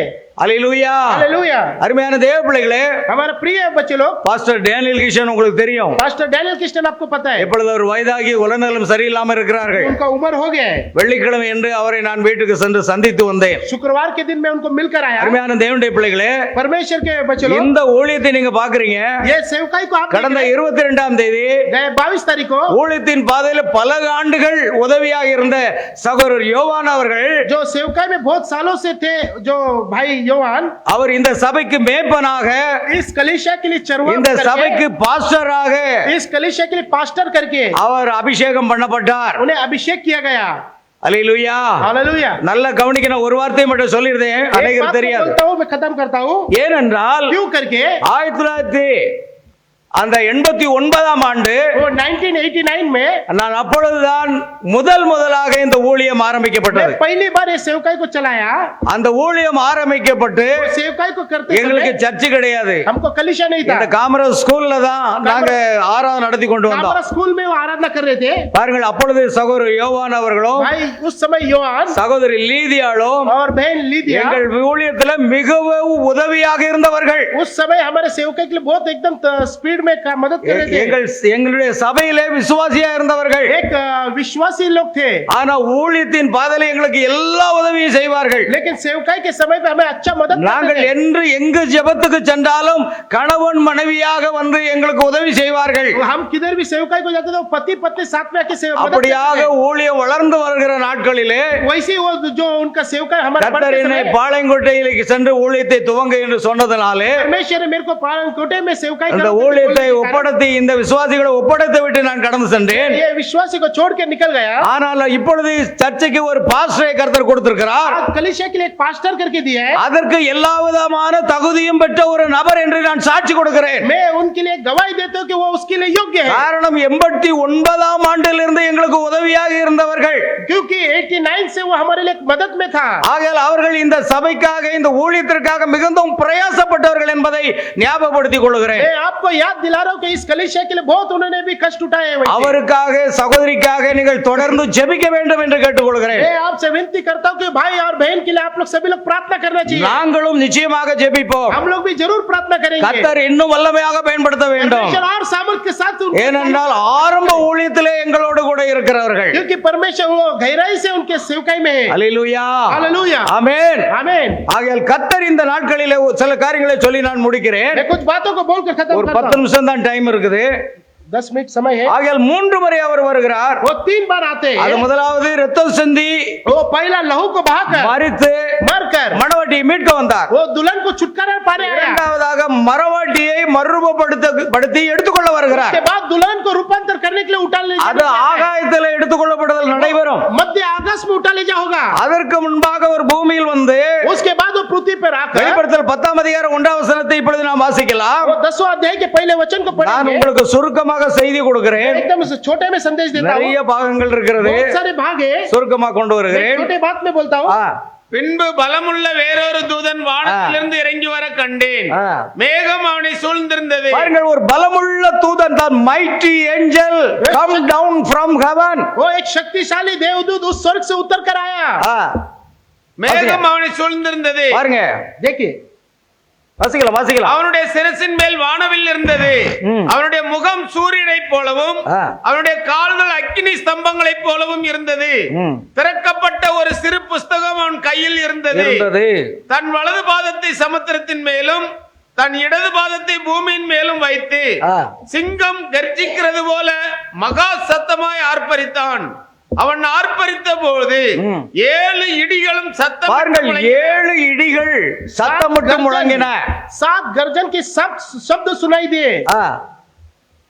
அவ்வேழு இடிகளும் தங்கள் சத்தங்களை முழங்கின போது நான் எழுத வேண்டும் என்று இருந்தேன். பாருங்க, எழுத வேண்டும் என்று இருந்தேன். யோவானுக்கு 7 முடிமுழக்கங்களின் செய்தியானது வெளிப்படுத்தப்பட்டது. जो गड़गड़ाहट का संदेश है वो योना को प्रकट कर दिया। அதை எழுத வேண்டும் என்று இருந்தேன். वो लिखने के लिए था। அப்பொழுது 7 இடி முழக்கங்கள் சொன்னவைகளை நீ எழுதாமல் 7 இடிமுழக்கங்கள் சொன்னவைகளை நீ எழுத வேண்டாம், முத்திரை போடு அதை முத்திரை போட்டு விடு. உண்டாக கேட்டேன். ஆமென். उसे मोहर लगा, उसे मत लिख कर அவர்கள் ஒன்றை புரிந்து கொள்ளுங்க, एक बात समझिए, 7 இடிமுழக்கங்கள் சொன்னவைகள் யோவானுக்கு தெரியும். वो जो 7 गर्जन का शब्द யோனா को அவன் पता நீ है, காண்கிறவைகளையும் கேட்பவைகளையும் ஒரு புஸ்தகத்தில் எழுதி ஆசியாவில் இருக்கிற 7 சபைகளுக்கும் எழுதி அனுப்பு என்று அந்த மனுஷகுமாரனுடைய சத்தம் அங்கு கேட்டது. वो मनुष्य के पुत्र को वहां पर आवाज सुना, ஆகையால் 7 இடிமுழக்கங்கள் சத்தமும் அவனுக்கு வெளிப்படுத்தப்பட்டது. 7 गर्जन का आवाज भी उन्हें प्रकट ஆனால் हुआ, இந்த வேதாகமத்திலே அதை எழுத வேண்டாம், लेकिन उसे इस पवित्र शास्त्र में मत लिख, அதை நீ முத்திரை போட்டு விடு. उसे तुम मोहर डाल. ஆனால் ஒரு நாள் लेकिन एक दिन 7ஆம் தூதனுடைய சத்தத்தின் நாட்களிலே 7वां दूत के आवाज के दिनों அவன் में, எக்காலம் ஊத போகிறது தேவ ரகசியம் वो तुरी फूकते समय परमेश्वर का गुप्त बात நிறைவேறும் என்று ஆணையிட்டு சொன்னார். वो पूरा होगा करके सच ஆகையால் இந்த बोला. ரகசியங்கள் ये जो गुप्त बात है, முதலாம் சபையின் காலத்தில் வெளிப்படுத்தப்பட்ட இந்த ரகசியங்கள் जो पहले कलिसिया में प्रकट हुआ, ये बात இந்த கடைசி காலத்திலே வெளிப்படுத்தப்பட வேண்டும். ये 7वां कलिसिया में प्रकट होना है. அதற்காகத்தான் தேவன் நமக்கு ஒரு தீர்க்கதரிசி அனுப்பி இருக்கிறார். उसी के लिए हमें परमेश्वर ने एक भविष्यवक्ता को இந்த भेजा है. தீர்க்கதரிசியுடைய செய்தியை குறித்து நாம் பார்க்கிறோம். इस भविष्यवक्ता के संदेश को सुन रहे हैं. அவர் அடிக்கப்பட்ட வண்ணமாய் பரிந்து பேசும் ஸ்தலத்திலிருந்து புறப்பட்டு வருகிறார். मारा गया उस मेमना के जगह से आया है. முக்கியமான நாம் பார்க்கத்து வந்திருக்கிறோம். இன்னும் 10 மினிட்ஸ் மோர், अब एक 10 मिनट सिर्फ देख लीजिए, 10 நிமிடம் தான் இருக்குது. सिर्फ 10 ही मिनट बचा है. ஏன்னா நான் 2 மணி நேரம் இல்ல 3 மணி நேரம் பிரசங்கம் பண்ற ஆளு. मैं 2-2 3-3 घंटा प्रचार करता हूँ. அல்லேலூயா. हालेलुया. ஏன்னா யூடியூப்ல சன் ஆஃப் மேன் மினிஸ்ட்ரி யூடியூப்ல என்னுடைய செய்தி முழுவதும் உலகம் முழுவதும் போகுது. परमेश्वर के पुत्र का जो सेवकाई है वो मेरा यूट्यूब में चलता है, देख सकते हैं. Facebookல நேரடி ஒளிபரப்பு போய்கிட்டு இருக்குது. फेसबुक में लाइव जा रहा है. நீங்க செய்தியை கேட்டுக்கிட்டு இருக்கிறீங்க. आप संदेश सुन रहे हैं. இதே நேரத்தில் எங்கள் சபையாரும் இந்த செய்தி அப்படியே கேட்டுக்கிட்டு இருக்கிறாங்க. इसी समय पर मेरे कलीसिया के लोग भी सुन रहे हैं. பெரிய ஒரு டிவி இருக்கிறது. वहाँ पर एक बड़ा टीवी இந்த है. செய்தி அங்கு ஒளிபரப்பப்பட்டு கொண்டிருக்கிறது. टीवी वहाँ पर लाइव होगा. நீங்கள் கேட்டுக்கொண்டிருக்கிற இதே வேளையிலும் அந்த செய்தி அவர்கள் கேட்டுக்கொண்டிருக்கிறார்கள். आप इस समय पे जो सुन रहे संदेश, वही संदेश वहाँ पर सुन ஏன்னா रहे हैं. இதுதான் ஆசீர்வாதமான ஒரு செய்தி. ये एक आशीर्वाद का நான் संदेश है. கடைசியாக ஒரு சில காரியங்களை சொல்லி நான் मैं முடிக்கிறேன். कुछ बातों को बोलकर खत्म करता हूँ. இயேசு கிறிஸ்து அடிக்கப்பட்ட வண்ணமாய் यीशु मसीह उस मारा गया उस பரிந்து பேசும் ஸ்தலத்தில் இருந்து புறப்பட்டு வருகிறார். वो अनुग्रह की जगह से बैठकर आ रहे हैं. பாருங்கள், देखिए அவர் எதற்காக வருகிறார்? वो क्यों आ रहे हैं? யோவானே அழாதே, योना तू रो मत, இதோ சிங்கம் வருகிறார், ये सिंह आ रहा है, இதோ சிங்கம் வருகிறார். एक सिंह आ रहा है. அல்லேலூயா. हालेलुया. ஆட்டுக்குட்டி அல்ல, मेमना नहीं. ஆட்டுக்குட்டியானவர் இருந்தார், यदि मेमना रहेगा அடிக்கப்பட்ட तो வண்ணமாய் இருந்தார். वो मारा गया मेमना होगा வெளிப்படுத்தல் तो 5ஆம் அதிகாரத்தில் 7 முத்திரைகளால் முத்திரிக்கப்பட்ட புத்தகம் சிங்காசனத்தில் இருந்தது. उस प्रकटीकरण में वो मोहर के अनुसार அந்த புத்தகத்தை சென்று அவர் எடுத்தார். उस किताब को लेकर ले लिया. அதன் 7 முத்திரைகளை உடைத்தார். वो 7 मोहर को खोला. திறக்கப்பட்ட புத்தகமாக खुली पुस्तक के ஒரு अनुसार, பலமுள்ள தூதனாக एक शक्तिशाली दूत के अनुसार அவர் 1963ஆம் ஆண்டு பிப்ரவரி 28ஆம் நாள் இறங்கி வந்தார். 28 फरवरी 1963 में उतर कर आया. அல்லேலூயா. हालेलुया. அது உலகம் முழுவதும் பிரசுரிக்கப்பட்டது. वो पूरा संसार में प्रचार किया. பாருங்கள், அவர் பலமுள்ள தூதனாக இறங்கி வருகிறார். वो शक्तिशाली दूत उतर कर आया. இப்பொழுது பாருங்கள், பலமுள்ள தூதன் பூமியில் நின்று, अभी देखिए शक्तिशाली दूत इस பலமுள்ள संसार में தூதன் எங்கு நிற்கிறார்? शक्तिशाली दूत कहाँ पर பூமியில் है? நிற்கிறார். संसार में இனி காலம் செல்லாது अभी समय नहीं है. என்று சொல்லும் தருணம் தான் அது. अभी ऐसा बोलने का समय पर है. ஆமென். आमीन. அவர் ரத்தம் தோய்ந்த ஆட்டுக்குட்டியானவராக वो लहू छिड़काव मेमना के अनुसार பரிந்து பேசும் உத்தியோகத்தை செய்து கொண்டு வந்தார். वो अनुग्रह करने के लिए आया. சுமார் 1950 ஆண்டுகளாக लगभग அவர் 1950 பரிந்து பேசிக் கொண்டிருந்தார். अनुग्रह करने के लिए आया. இப்பொழுதோ அவர் எழுந்தார், अभी वो आया, புத்தகத்தை திறந்தார், किताब को खोल दिया, முத்திரைகளை உடைத்தார், मोहर को खोल दिया, கீழே இறங்கி வருகிறார். उतर कर आ रहे हैं. அல்லேலூயா. हालेलुया. பாருங்கள், अभी देखिए அவர் ஆட்டுக்குட்டியானவராக பரிந்து பேசும் உத்தியோகத்தை செய்து வந்தார். वो मेमना के लिए अनुग्रह से बात करने के लिए वो இப்பொழுது அவர் ஒரு சிங்கமாக புறப்பட்டு வருகிறார். अभी वो सिंह के रूप में आ रहा है. அவர் பரிந்து பேசின நாட்கள் முடிவடைந்து விட்டன.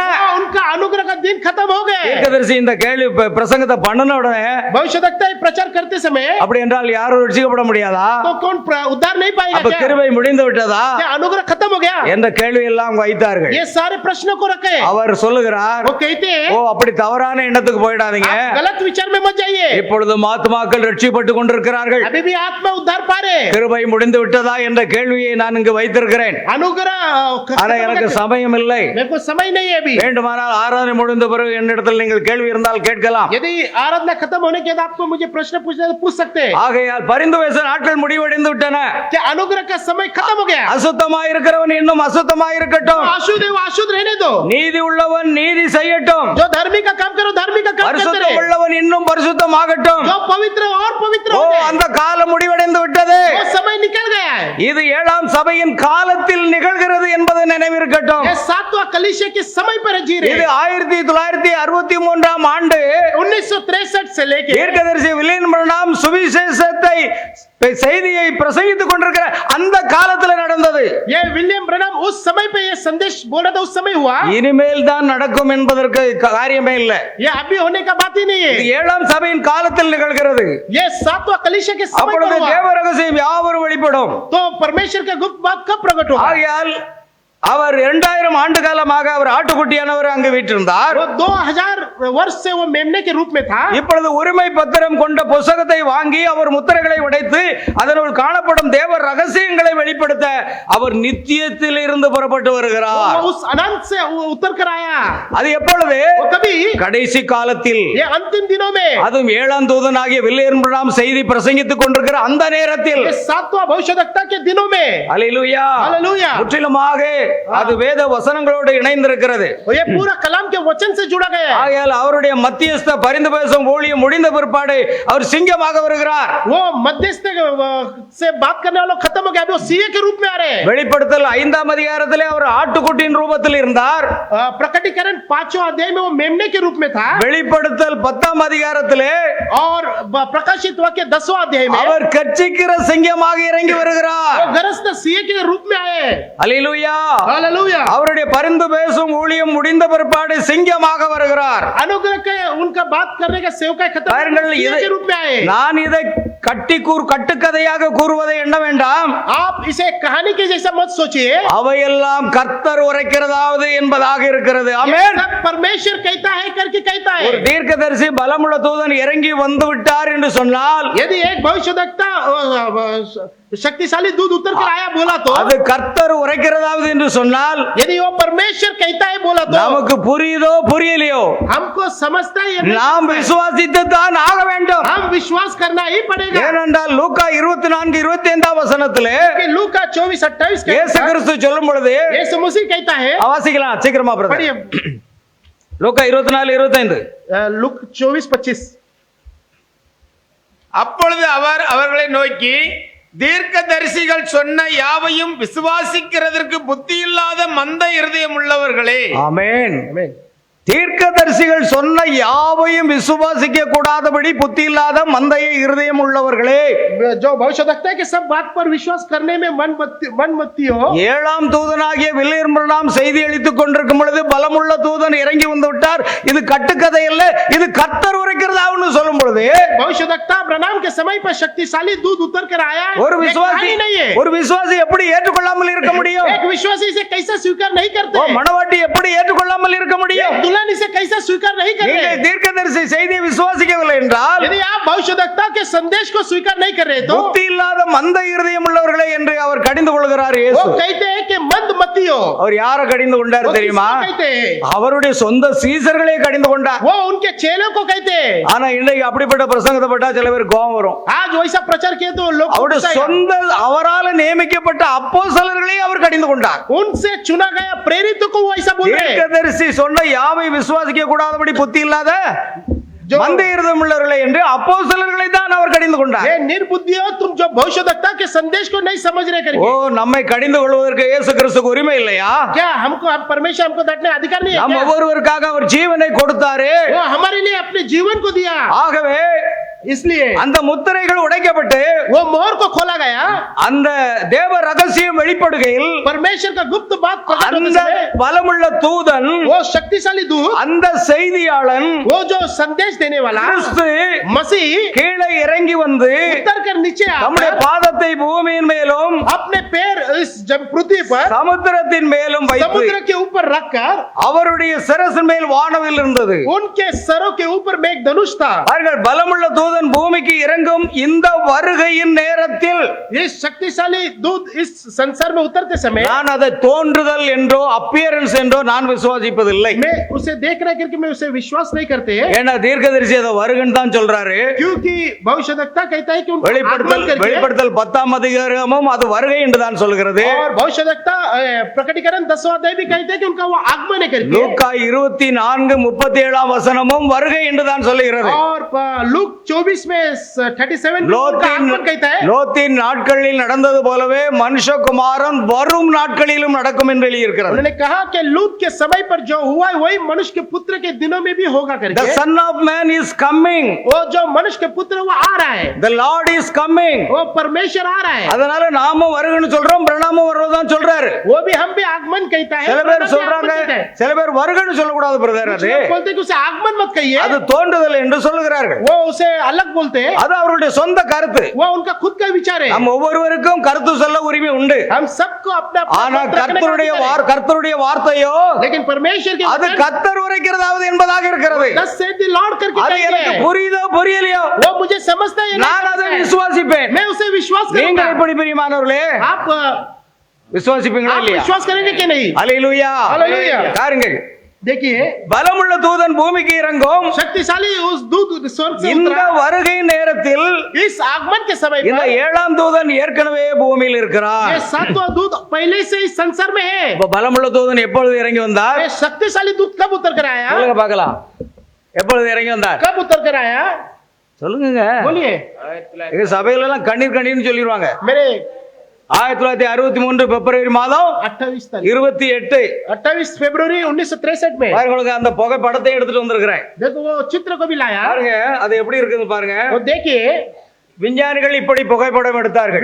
विद्वान लोग ने इसको ऐसा फोटो निकाला। விஞ்ஞானிகள் இப்படி புகைப்படம் எடுத்ததை யாருமே அறியல. वो कोई भी ऐसा जाना नहीं कि ऐसा फोटो निकाला துப்பறியும் நிபுணர்கள் பெரிய பெரிய அந்த விஞ்ஞானிகள் எல்லாரும் இதை ஆராய்ந்து பார்த்தார்கள். बहुत बड़े बड़े विद्वान लोग उसे सोचकर देखा கடைசியிலே இயற்கைக்கு மேம்பட்ட ஒரு மேகம் என்று वो कुदरत के उस बड़ा वो एक अद्भुत काम बोल के பத்திரிகையிலே வெளியானது. वो एक न्यूज़पेपर में आर्टिकल डाल दिया அதான் லைஃப் மேகசின் என்ற பத்திரிகையிலே लाइफ मैगजीन में மே 13 17 1963ஆம் ஆண்டு பிரசுரிக்கப்பட்டது. मई 17 1963 में पब्लिश किया है சயின்ஸ் மேகசின் என்ற பத்திரிகையிலே वो साइंस मैगजीन में ஏப்ரல் 19 उस 19 अप्रैल 19 तारीख 1963ஆம் ஆண்டு 1963 में பிரசுரிக்கப்பட்டது.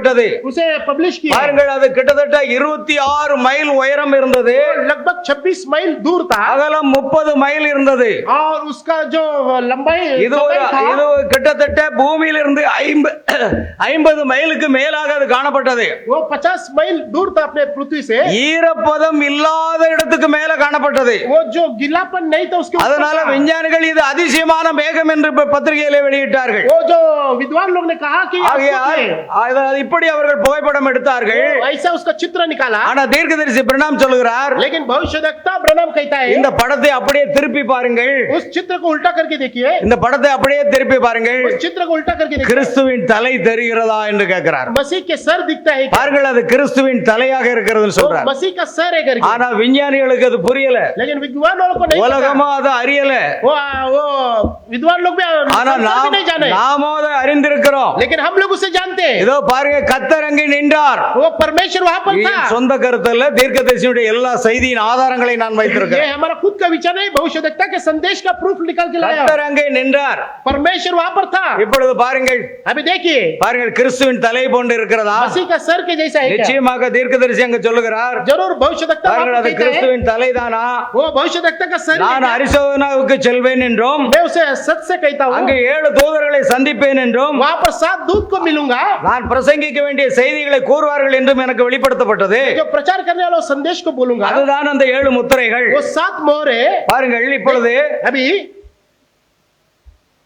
ஒரு ஜாக் மூர் என்ற சகோதரர் वो जैक मोर करके एक भाई है அது கிறிஸ்து மகிமையடைந்த நிலை என்று கூறினார்கள். वो मसीह महिमा पाया वो समय है ஆனால் அதை என்னால் ஏற்றுக்கொள்ள लेकिन முடியவில்லை. मैं उसे स्वीकार नहीं करता பாருங்கள், அவர் வெண்பஞ்சை போல उस कापूस के समान, வெண்மையான சிரசையும் மயிரையும் எப்படி பெற்றிருக்கிறார்? जैसा श्वेत वस्त्र श्वेत बाल को रखा ऐसा, ஏன்னா அவருக்கு வயசு 33 தான். लेकिन उनका उम्र 33 அப்படியானால் साल। எப்படி வெண்மையான தலை மயிர் வந்தது? तो उन्हें वो कैसा सफेद वो बाल के जैसा है। அப்பொழுது தீர்க்கதரிசி சொல்லுகிறார், भविष्यवक्ता कहता है அதாவது அந்த நீதிபதிகள் वो जो जजेस लोग அந்த होते हैं, வெண்மையான தலை அங்கியை அணிந்து கொண்டு நீதியை சொல்வார்கள். वो व्हाइट बालों को पहनकर ஆகையால் अपने धर्म को அந்த प्रचार படத்தை நீங்க न्याय करते हैं। அந்த படத்தை பக்கவாட்டில் திருப்பி பாருங்கள். நான் திருப்பி காண்பித்தேன். चित्र को फिर से दिखाता हूँ, பாருங்கள், देखिए அது கிறிஸ்துவின் தலை.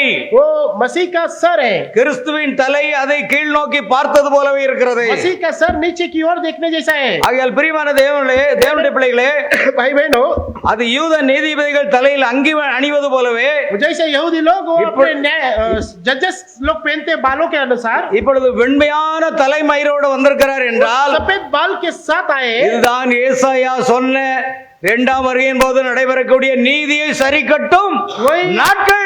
वही यशायाह भविष्यवक्ता ने कहा 61वां अध्याय में இது அவர் धर्म को पलटा लेने के लिए நீதிபதியாக வந்திருக்கிறார். वो एक न्याय के हिसाब में आए। இது நான் சொல்லல, தீர்க்கதரிசி ये சொல்றார். मैं नहीं कहता, भविष्यवक्ता कहता பைபிளும் है। அதை சொல்லுகிறது. कलाम भी वही कहता है। நீதியை சரி கட்டும் நாட்கள். वो न्याय को ஓ, पलटा लेने के लिए आया। உலகமானது இப்பொழுது சற்று கொஞ்சம் கொஞ்சமாக அழிந்து கொண்டே இருக்கிறது. संसार थोड़ा थोड़ा थोड़ा नाश हो रहा है। அதை யாரும் காப்பாற்ற முடியாது. कौन बचा नहीं ஆனால் सकता। மனவாட்டியே, लेकिन ये உன் दुल्हन, ஜீவன் தப்பி ஓடிப்போ. तेरा जीवन बचने இந்த की तू भाग செய்தியை जा। விசுவாசித்து इस संदेश को विश्वास இவையெல்லாம் करके நடக்கும்போது इस दिन होते உங்கள் समय மீட்பு சமீபமாக இருக்கிறது तेरा என்று उद्धार नजदीक है करके உங்கள் தலைகளை உயர்த்துங்கள். अपने सरों को उठाओ। அல்லேலூயா. हालेलूया। அடுத்த முறை வரும்போது இன்னும் अगली விரிவாக बार- நான் பேச விரும்புகிறேன். अगली बार आते समय हम बात करेंगे। ஏதாவது சந்தேகம் இருந்தால் कुछ भी डाउट रहेगा तो நீங்கள் என்னிடத்தில் கேட்கலாம். आप मुझसे पूछ सकते हैं। என்னால் முடிந்த அளவுக்கு பரிசுத்த ஆவியின் ஒத்தாசை கொண்டு உங்களுக்கு விளக்கிச் சொல்ல मुझसे முயற்சிக்கிறேன். होकर पवित्र आत्मा का अगुवाई से मैं आपको उत्तर दे दूंगा। கர்த்தர் உங்களை ஆசீர்வதிப்பாராக. परमेश्वर आपका आशीर्वाद நாம் करे। யாவரும் எழுந்து நின்று हम सभी लोग खड़े மீண்டுமாக होकर கடைசியாக நான் ஒரு பாடலை பாட फिर से விரும்புகிறேன். एक गीत को गाकर நான் ஜெபித்த பிற்பாடு हम प्रार्थना खत्म करने से அருமையான சர்ச் पहले பாஸ்டர் யோவான் அவர்கள் जो हमारे कलीसिया के पास्टर यहाँ के ஜெபித்து जो- நிறைவு செய்வார்கள். वो प्रार्थना को खत्म करेंगे। நாம் யாவரும் எழுந்து நிற்போமாக. हम सभी लोग खड़े होकर hallelujah. Hallelujah, praise the Lord. தேவனுக்கே மகிமை உண்டாகட்டும். परमेश्वर को महिमा हो। கடைசியாக அதே போன்ற ஒரு பாடலை நான் பாட விரும்புகிறேன். பிரியமானவர்களே, उसी अनुसार एक गीत को गाएंगे फिर से।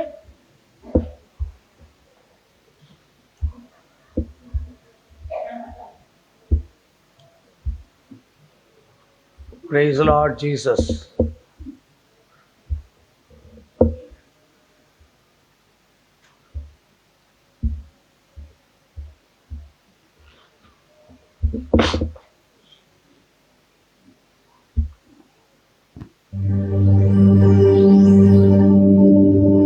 பலமுள்ள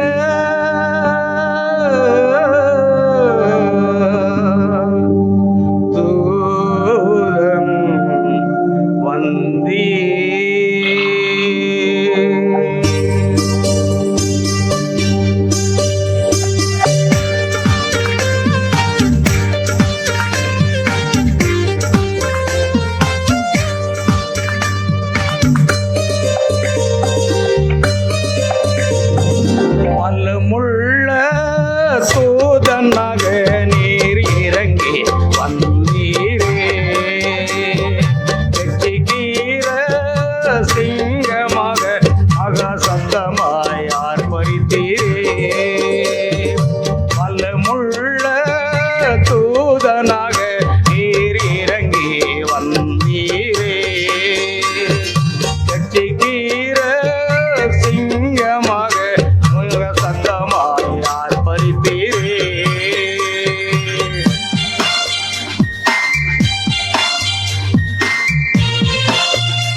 சந்தித்தார்.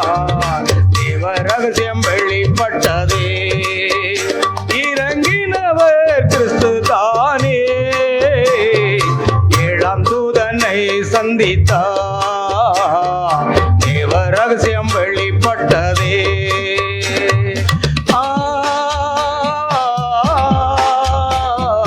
அல்லேலூயா கீதம் பாடுவே, மகிழ்ந்து ஆர்ப்பரிப்பேனே.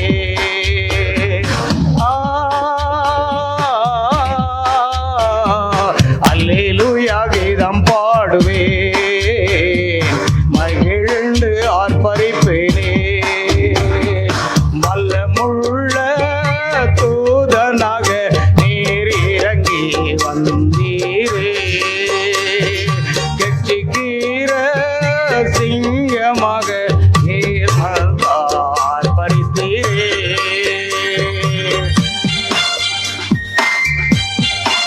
இனி காலம் செல்லாது.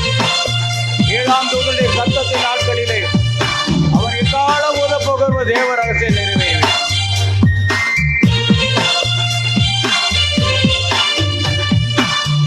நான் அந்த சிறு புஸ்தகத்தை தூதனுடைய கையிலிருந்து வாங்கி அதை புசித்தேன். அது என் வாய்க்கு தேனை போல மதுரமாயிருந்தது. காலம் செல்லாது என்று உரைத்தார். தேவ ரகசியம் வெளிப்பட்டது. 7 முத்திரைகள் உடைத்து தந்தார். திறக்கப்பட்ட மீட்பின் புஸ்தகம் மணவாட்டியும் வாங்கி புசித்தாள். தேனை போல மதுரமாயிற்று. துள்ளி குதித்து ஆர்ப்பரித்தாளே. மணவாட்டியும் வாங்கி புசித்தாள். தேனை போல மதுரமாயிற்றே.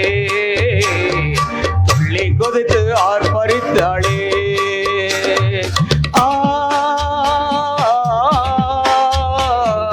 உம்மை அன்றி எனக்காரையா, உம்மோடுதான் வாழ்வேன் ஐயா.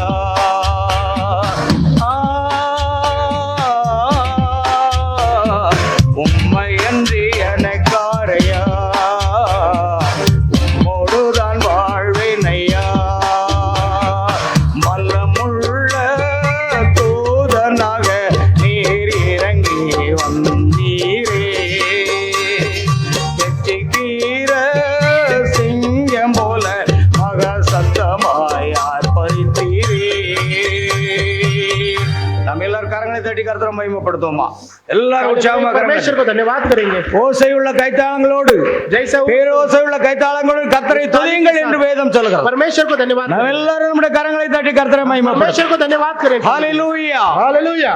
கர்த்தர் நம்மை உயிர்ப்பித்து பலப்படுத்துவதாக, परमेश्वर हमें ஊழியத்தை இன்னும் ஆசீர்வதிக்கும்படியாக सेवकाई को और நாம் आशीष देंगे. ஜெபிப்போமா? हम प्रार्थना करेंगे. அன்பின் பரலோக பிதாவே, हे स्वर्गीय पिता, ஆசீர்வதிக்கப்பட்ட அந்த அருமையான பகல் வேளையிலே आशीष की इस सुबह के समय உம்முடைய ஆலயத்தில் வந்து உம்மை துதித்து பாடி ஆராதித்து மகிமைப்படுத்தவும், हम आपको कलीसिया में आप உம்முடைய ஜீவனுள்ள வார்த்தைகளை கேட்கவும் आपका जीवन को நீர் वचन கொடுத்த सुने. பிரதான கிருபைக்காக ஸ்தோத்திரம். आपने दिया उस अनुग्रह को ஆம் धन्यवाद கர்த்தாவே, करते உம்முடைய கண்கள் காண்கிறதுனாலும் हैं. इसके लिए आपके உங்கள் காதுகள் கேட்கிறதுனால அவைகள் பாக்கியம் உள்ளவைகள் என்று சொன்னீரே. कान से सुने इसके लिए आप கர்த்தாவே, धन्य இந்த மணி நேரத்துக்கான செய்தியை हैं. इस संदेश को நீர் பரலோகத்தில் இருந்து இறங்கி வந்த அந்த மனுஷகுமாரனை वो आप स्वर्ग से उतरा मनुष्य को ஆண்டவரே நாங்கள் காணும்படி கிருபை தந்ததற்காக हमसे ஸ்தோத்திரம். देखा इसके लिए धन्यवाद करते கர்த்தாவே, हैं. இந்த சபையை ஆசீர்வதிப்பீராக. हे परमेश्वर इस कलीसिया को இந்த आशीष சபையில் करें. உள்ள ஒவ்வொரு விசுவாசிகளையும் इस ஆசீர்வதிப்பீராக. कलीसिया के हर एक विश्वासी को குழந்தைகள் आशीष முதல் करें. பெரியவர்களையும் ஒவ்வொருவரையும் ஆசீர்வதிப்பீராக. बड़े से छोटे हर एक को இயேசு आशीष करें. கிறிஸ்துவினுடைய நாமத்தினாலே இந்த சபையினுடைய பாஸ்டராகிய इस कलीसिया के पास्टर को பாஸ்டர் யோவானையும் சகோதரி லீதியாளையும் ஆசீர்வதிப்பீராக. कलीसिया के पास्टर योहान और उनके सिबेन இங்கே को ஊழியத்தில் உதவியா இருக்கிற அருமையான சபை மூப்பர்களை और इस ஆசீர்வதிப்பீராக. कलीसिया के जो கர்த்தர் आशीष करिए. ஒவ்வொருவருக்கும் நல்ல சுகத்தையும் பலத்தையும் ஆசீர்வாதங்களை கொடுத்து परमेश्वर हर एक को अच्छे से இன்னும் ஆவிக்குரிய வாழ்க்கையில முன்னேறி கடந்து செல்ல முடியும். अपने जीवन में और बढ़ने के लिए கிருபை செய்ய வேண்டுமா ஜெபிக்கிறோம். अनुग्रह करने के लिए 36 ஆண்டுகளாக இந்த ஊழியம் நடைபெற்று வர கிருபை செய்தீரே. सेवकाई करे इसके लिए आपको धन्यवाद தொடர்ந்து करते हैं। கர்த்தருடைய மகிமையில எடுத்துக்கொள்ளப்படும் வரைக்கும் परमेश्वर की महिमा में उठा ले जाएगा। இன்னும் முன்குறிக்கப்பட்ட ஆத்துமாக்கள் இந்த தாராவில எங்க இருந்தாலும் ஆண்டவரே, ये धारावी में जो भी आपको चुना गए हुए हैं, जो दुल्हन है, நீர் இழுத்து கொண்டு வரும்படியாக ஜெபிக்கின்றோம். उन्हें लेके आइए कैसे। நான் பூமியிலிருந்து உயர்த்தப்பட்டிருக்கும் பொழுது हम इस संसार से छोड़कर जाते समय ஒவ்வொருவரும் என்னிடத்தில் இழுத்துக் கொள்வேன் என்று சொன்னீரே. हर एक जन को आपकी ओर लेके आने के लिए कहा है। குடிகார பாவியாக அடியேனை இழுத்துக் கொண்டீரே. दारू पीने वाले बेवड़े उनको लेके आइए। இந்த உலகத்தின் மீது ஆசை இச்சைகளை வைத்து வாழ்ந்து கொண்டிருந்த அடியேனை இழுத்துக் கொண்டீரே. ये संसार के जो दास को इसको इच्छा रखा था उसको लेके आए आपने। உம்முடைய மகத்துவமான ஊழியத்தை செய்யும்படி பலப்படுத்தி வருகிறீரே. ஸ்தோத்திரம் அப்பா. सामर्थ्यवान सेवकाई को करने के लिए बुलाया। அதுபோல சகோதரர் யோவான் அவர்களை நீர் பலப்படுத்துவீராக. इस भाई पास्टर இந்த ஊழியத்துக்கு விரோதமாக எழும்பி வருகிற इस सेवकाई के खिलाफ जो आर उठ रहा है, சத்துருக்களின் கிரியைகளையும் शत्रु का जो क्रिया है, பொல்லாத ஆவிகளின் கிரியைகளையும் दुष्ट आत्मा का क्रिया है, பொல்லாத மனிதர்களுடைய சூழ்ச்சிகளையும் जो दूसरा दुष्ट मनुष्य का जो கர்த்தராகிய विषय है, இயேசு கிறிஸ்துவின் நாமத்தில் நிர்மூலமாக்கி போடுங்க. परमेश्वर यीशु मसीह के नाम से नाश அப்பா कर दीजिए। நீர் பெருகணும் ஆண்டவரே, हे परमेश्वर आप बढ़ना है, நாங்கள் சிறுகணும் आप ஆண்டவரே. छोटा होना है, உம்முடைய நாமம் என்றென்றைக்கு आपका உயர்த்தப்படுவதாக. नाम हमेशा महिमा है। சகல துதி கன மகிமை யாவற்றையும் உமக்கு செலுத்துகிறோம். सारे गौरव महिमा केवल आपको सौंपते हैं। கர்த்தராகிய இயேசு கிறிஸ்துவின் நாமத்தில் கேட்கிறோம் பிதாவே. परमेश्वर यीशु मसीह के नाम से मांगते हैं। ஆமென். ஹல்லேலூயா. பரமண்டல் இருக்கிற எங்கள் பிதாவே, உம்முடைய நாம் வருஷப்படுவதாக, உம்முடைய ராஜ்யம் வருவதாக, உம்முடைய சித்தம் பரமண்டலத்தில் செய்யப்படுவது போல பூமியிலே செய்யப்படுவதாக. அன்னன்னுக்குள்ள ஆகாரத்தை எங்களுக்கு தாரும். எங்கள் கடனாளிகள் நாங்கள் மன்னிக்கிறது போல எங்கள் கடன்களை மன்னி எங்களை சோதனைக்குள் பிரவேசிப்பண்ணாமல் தீமிருந்து ரட்சித்துக் கொள்ளும். ராஜ்யமும் வல்லமையும் மகிமையும் என்றென்றைக்கும் உடையவில்லை. ஆமென். ஹல்லேலூயா. ஹல்லேலூயா. ஹல்லேலூயா. ஹல்லேலூயா. ஹல்லேலூயா. ஹல்லேலூயா.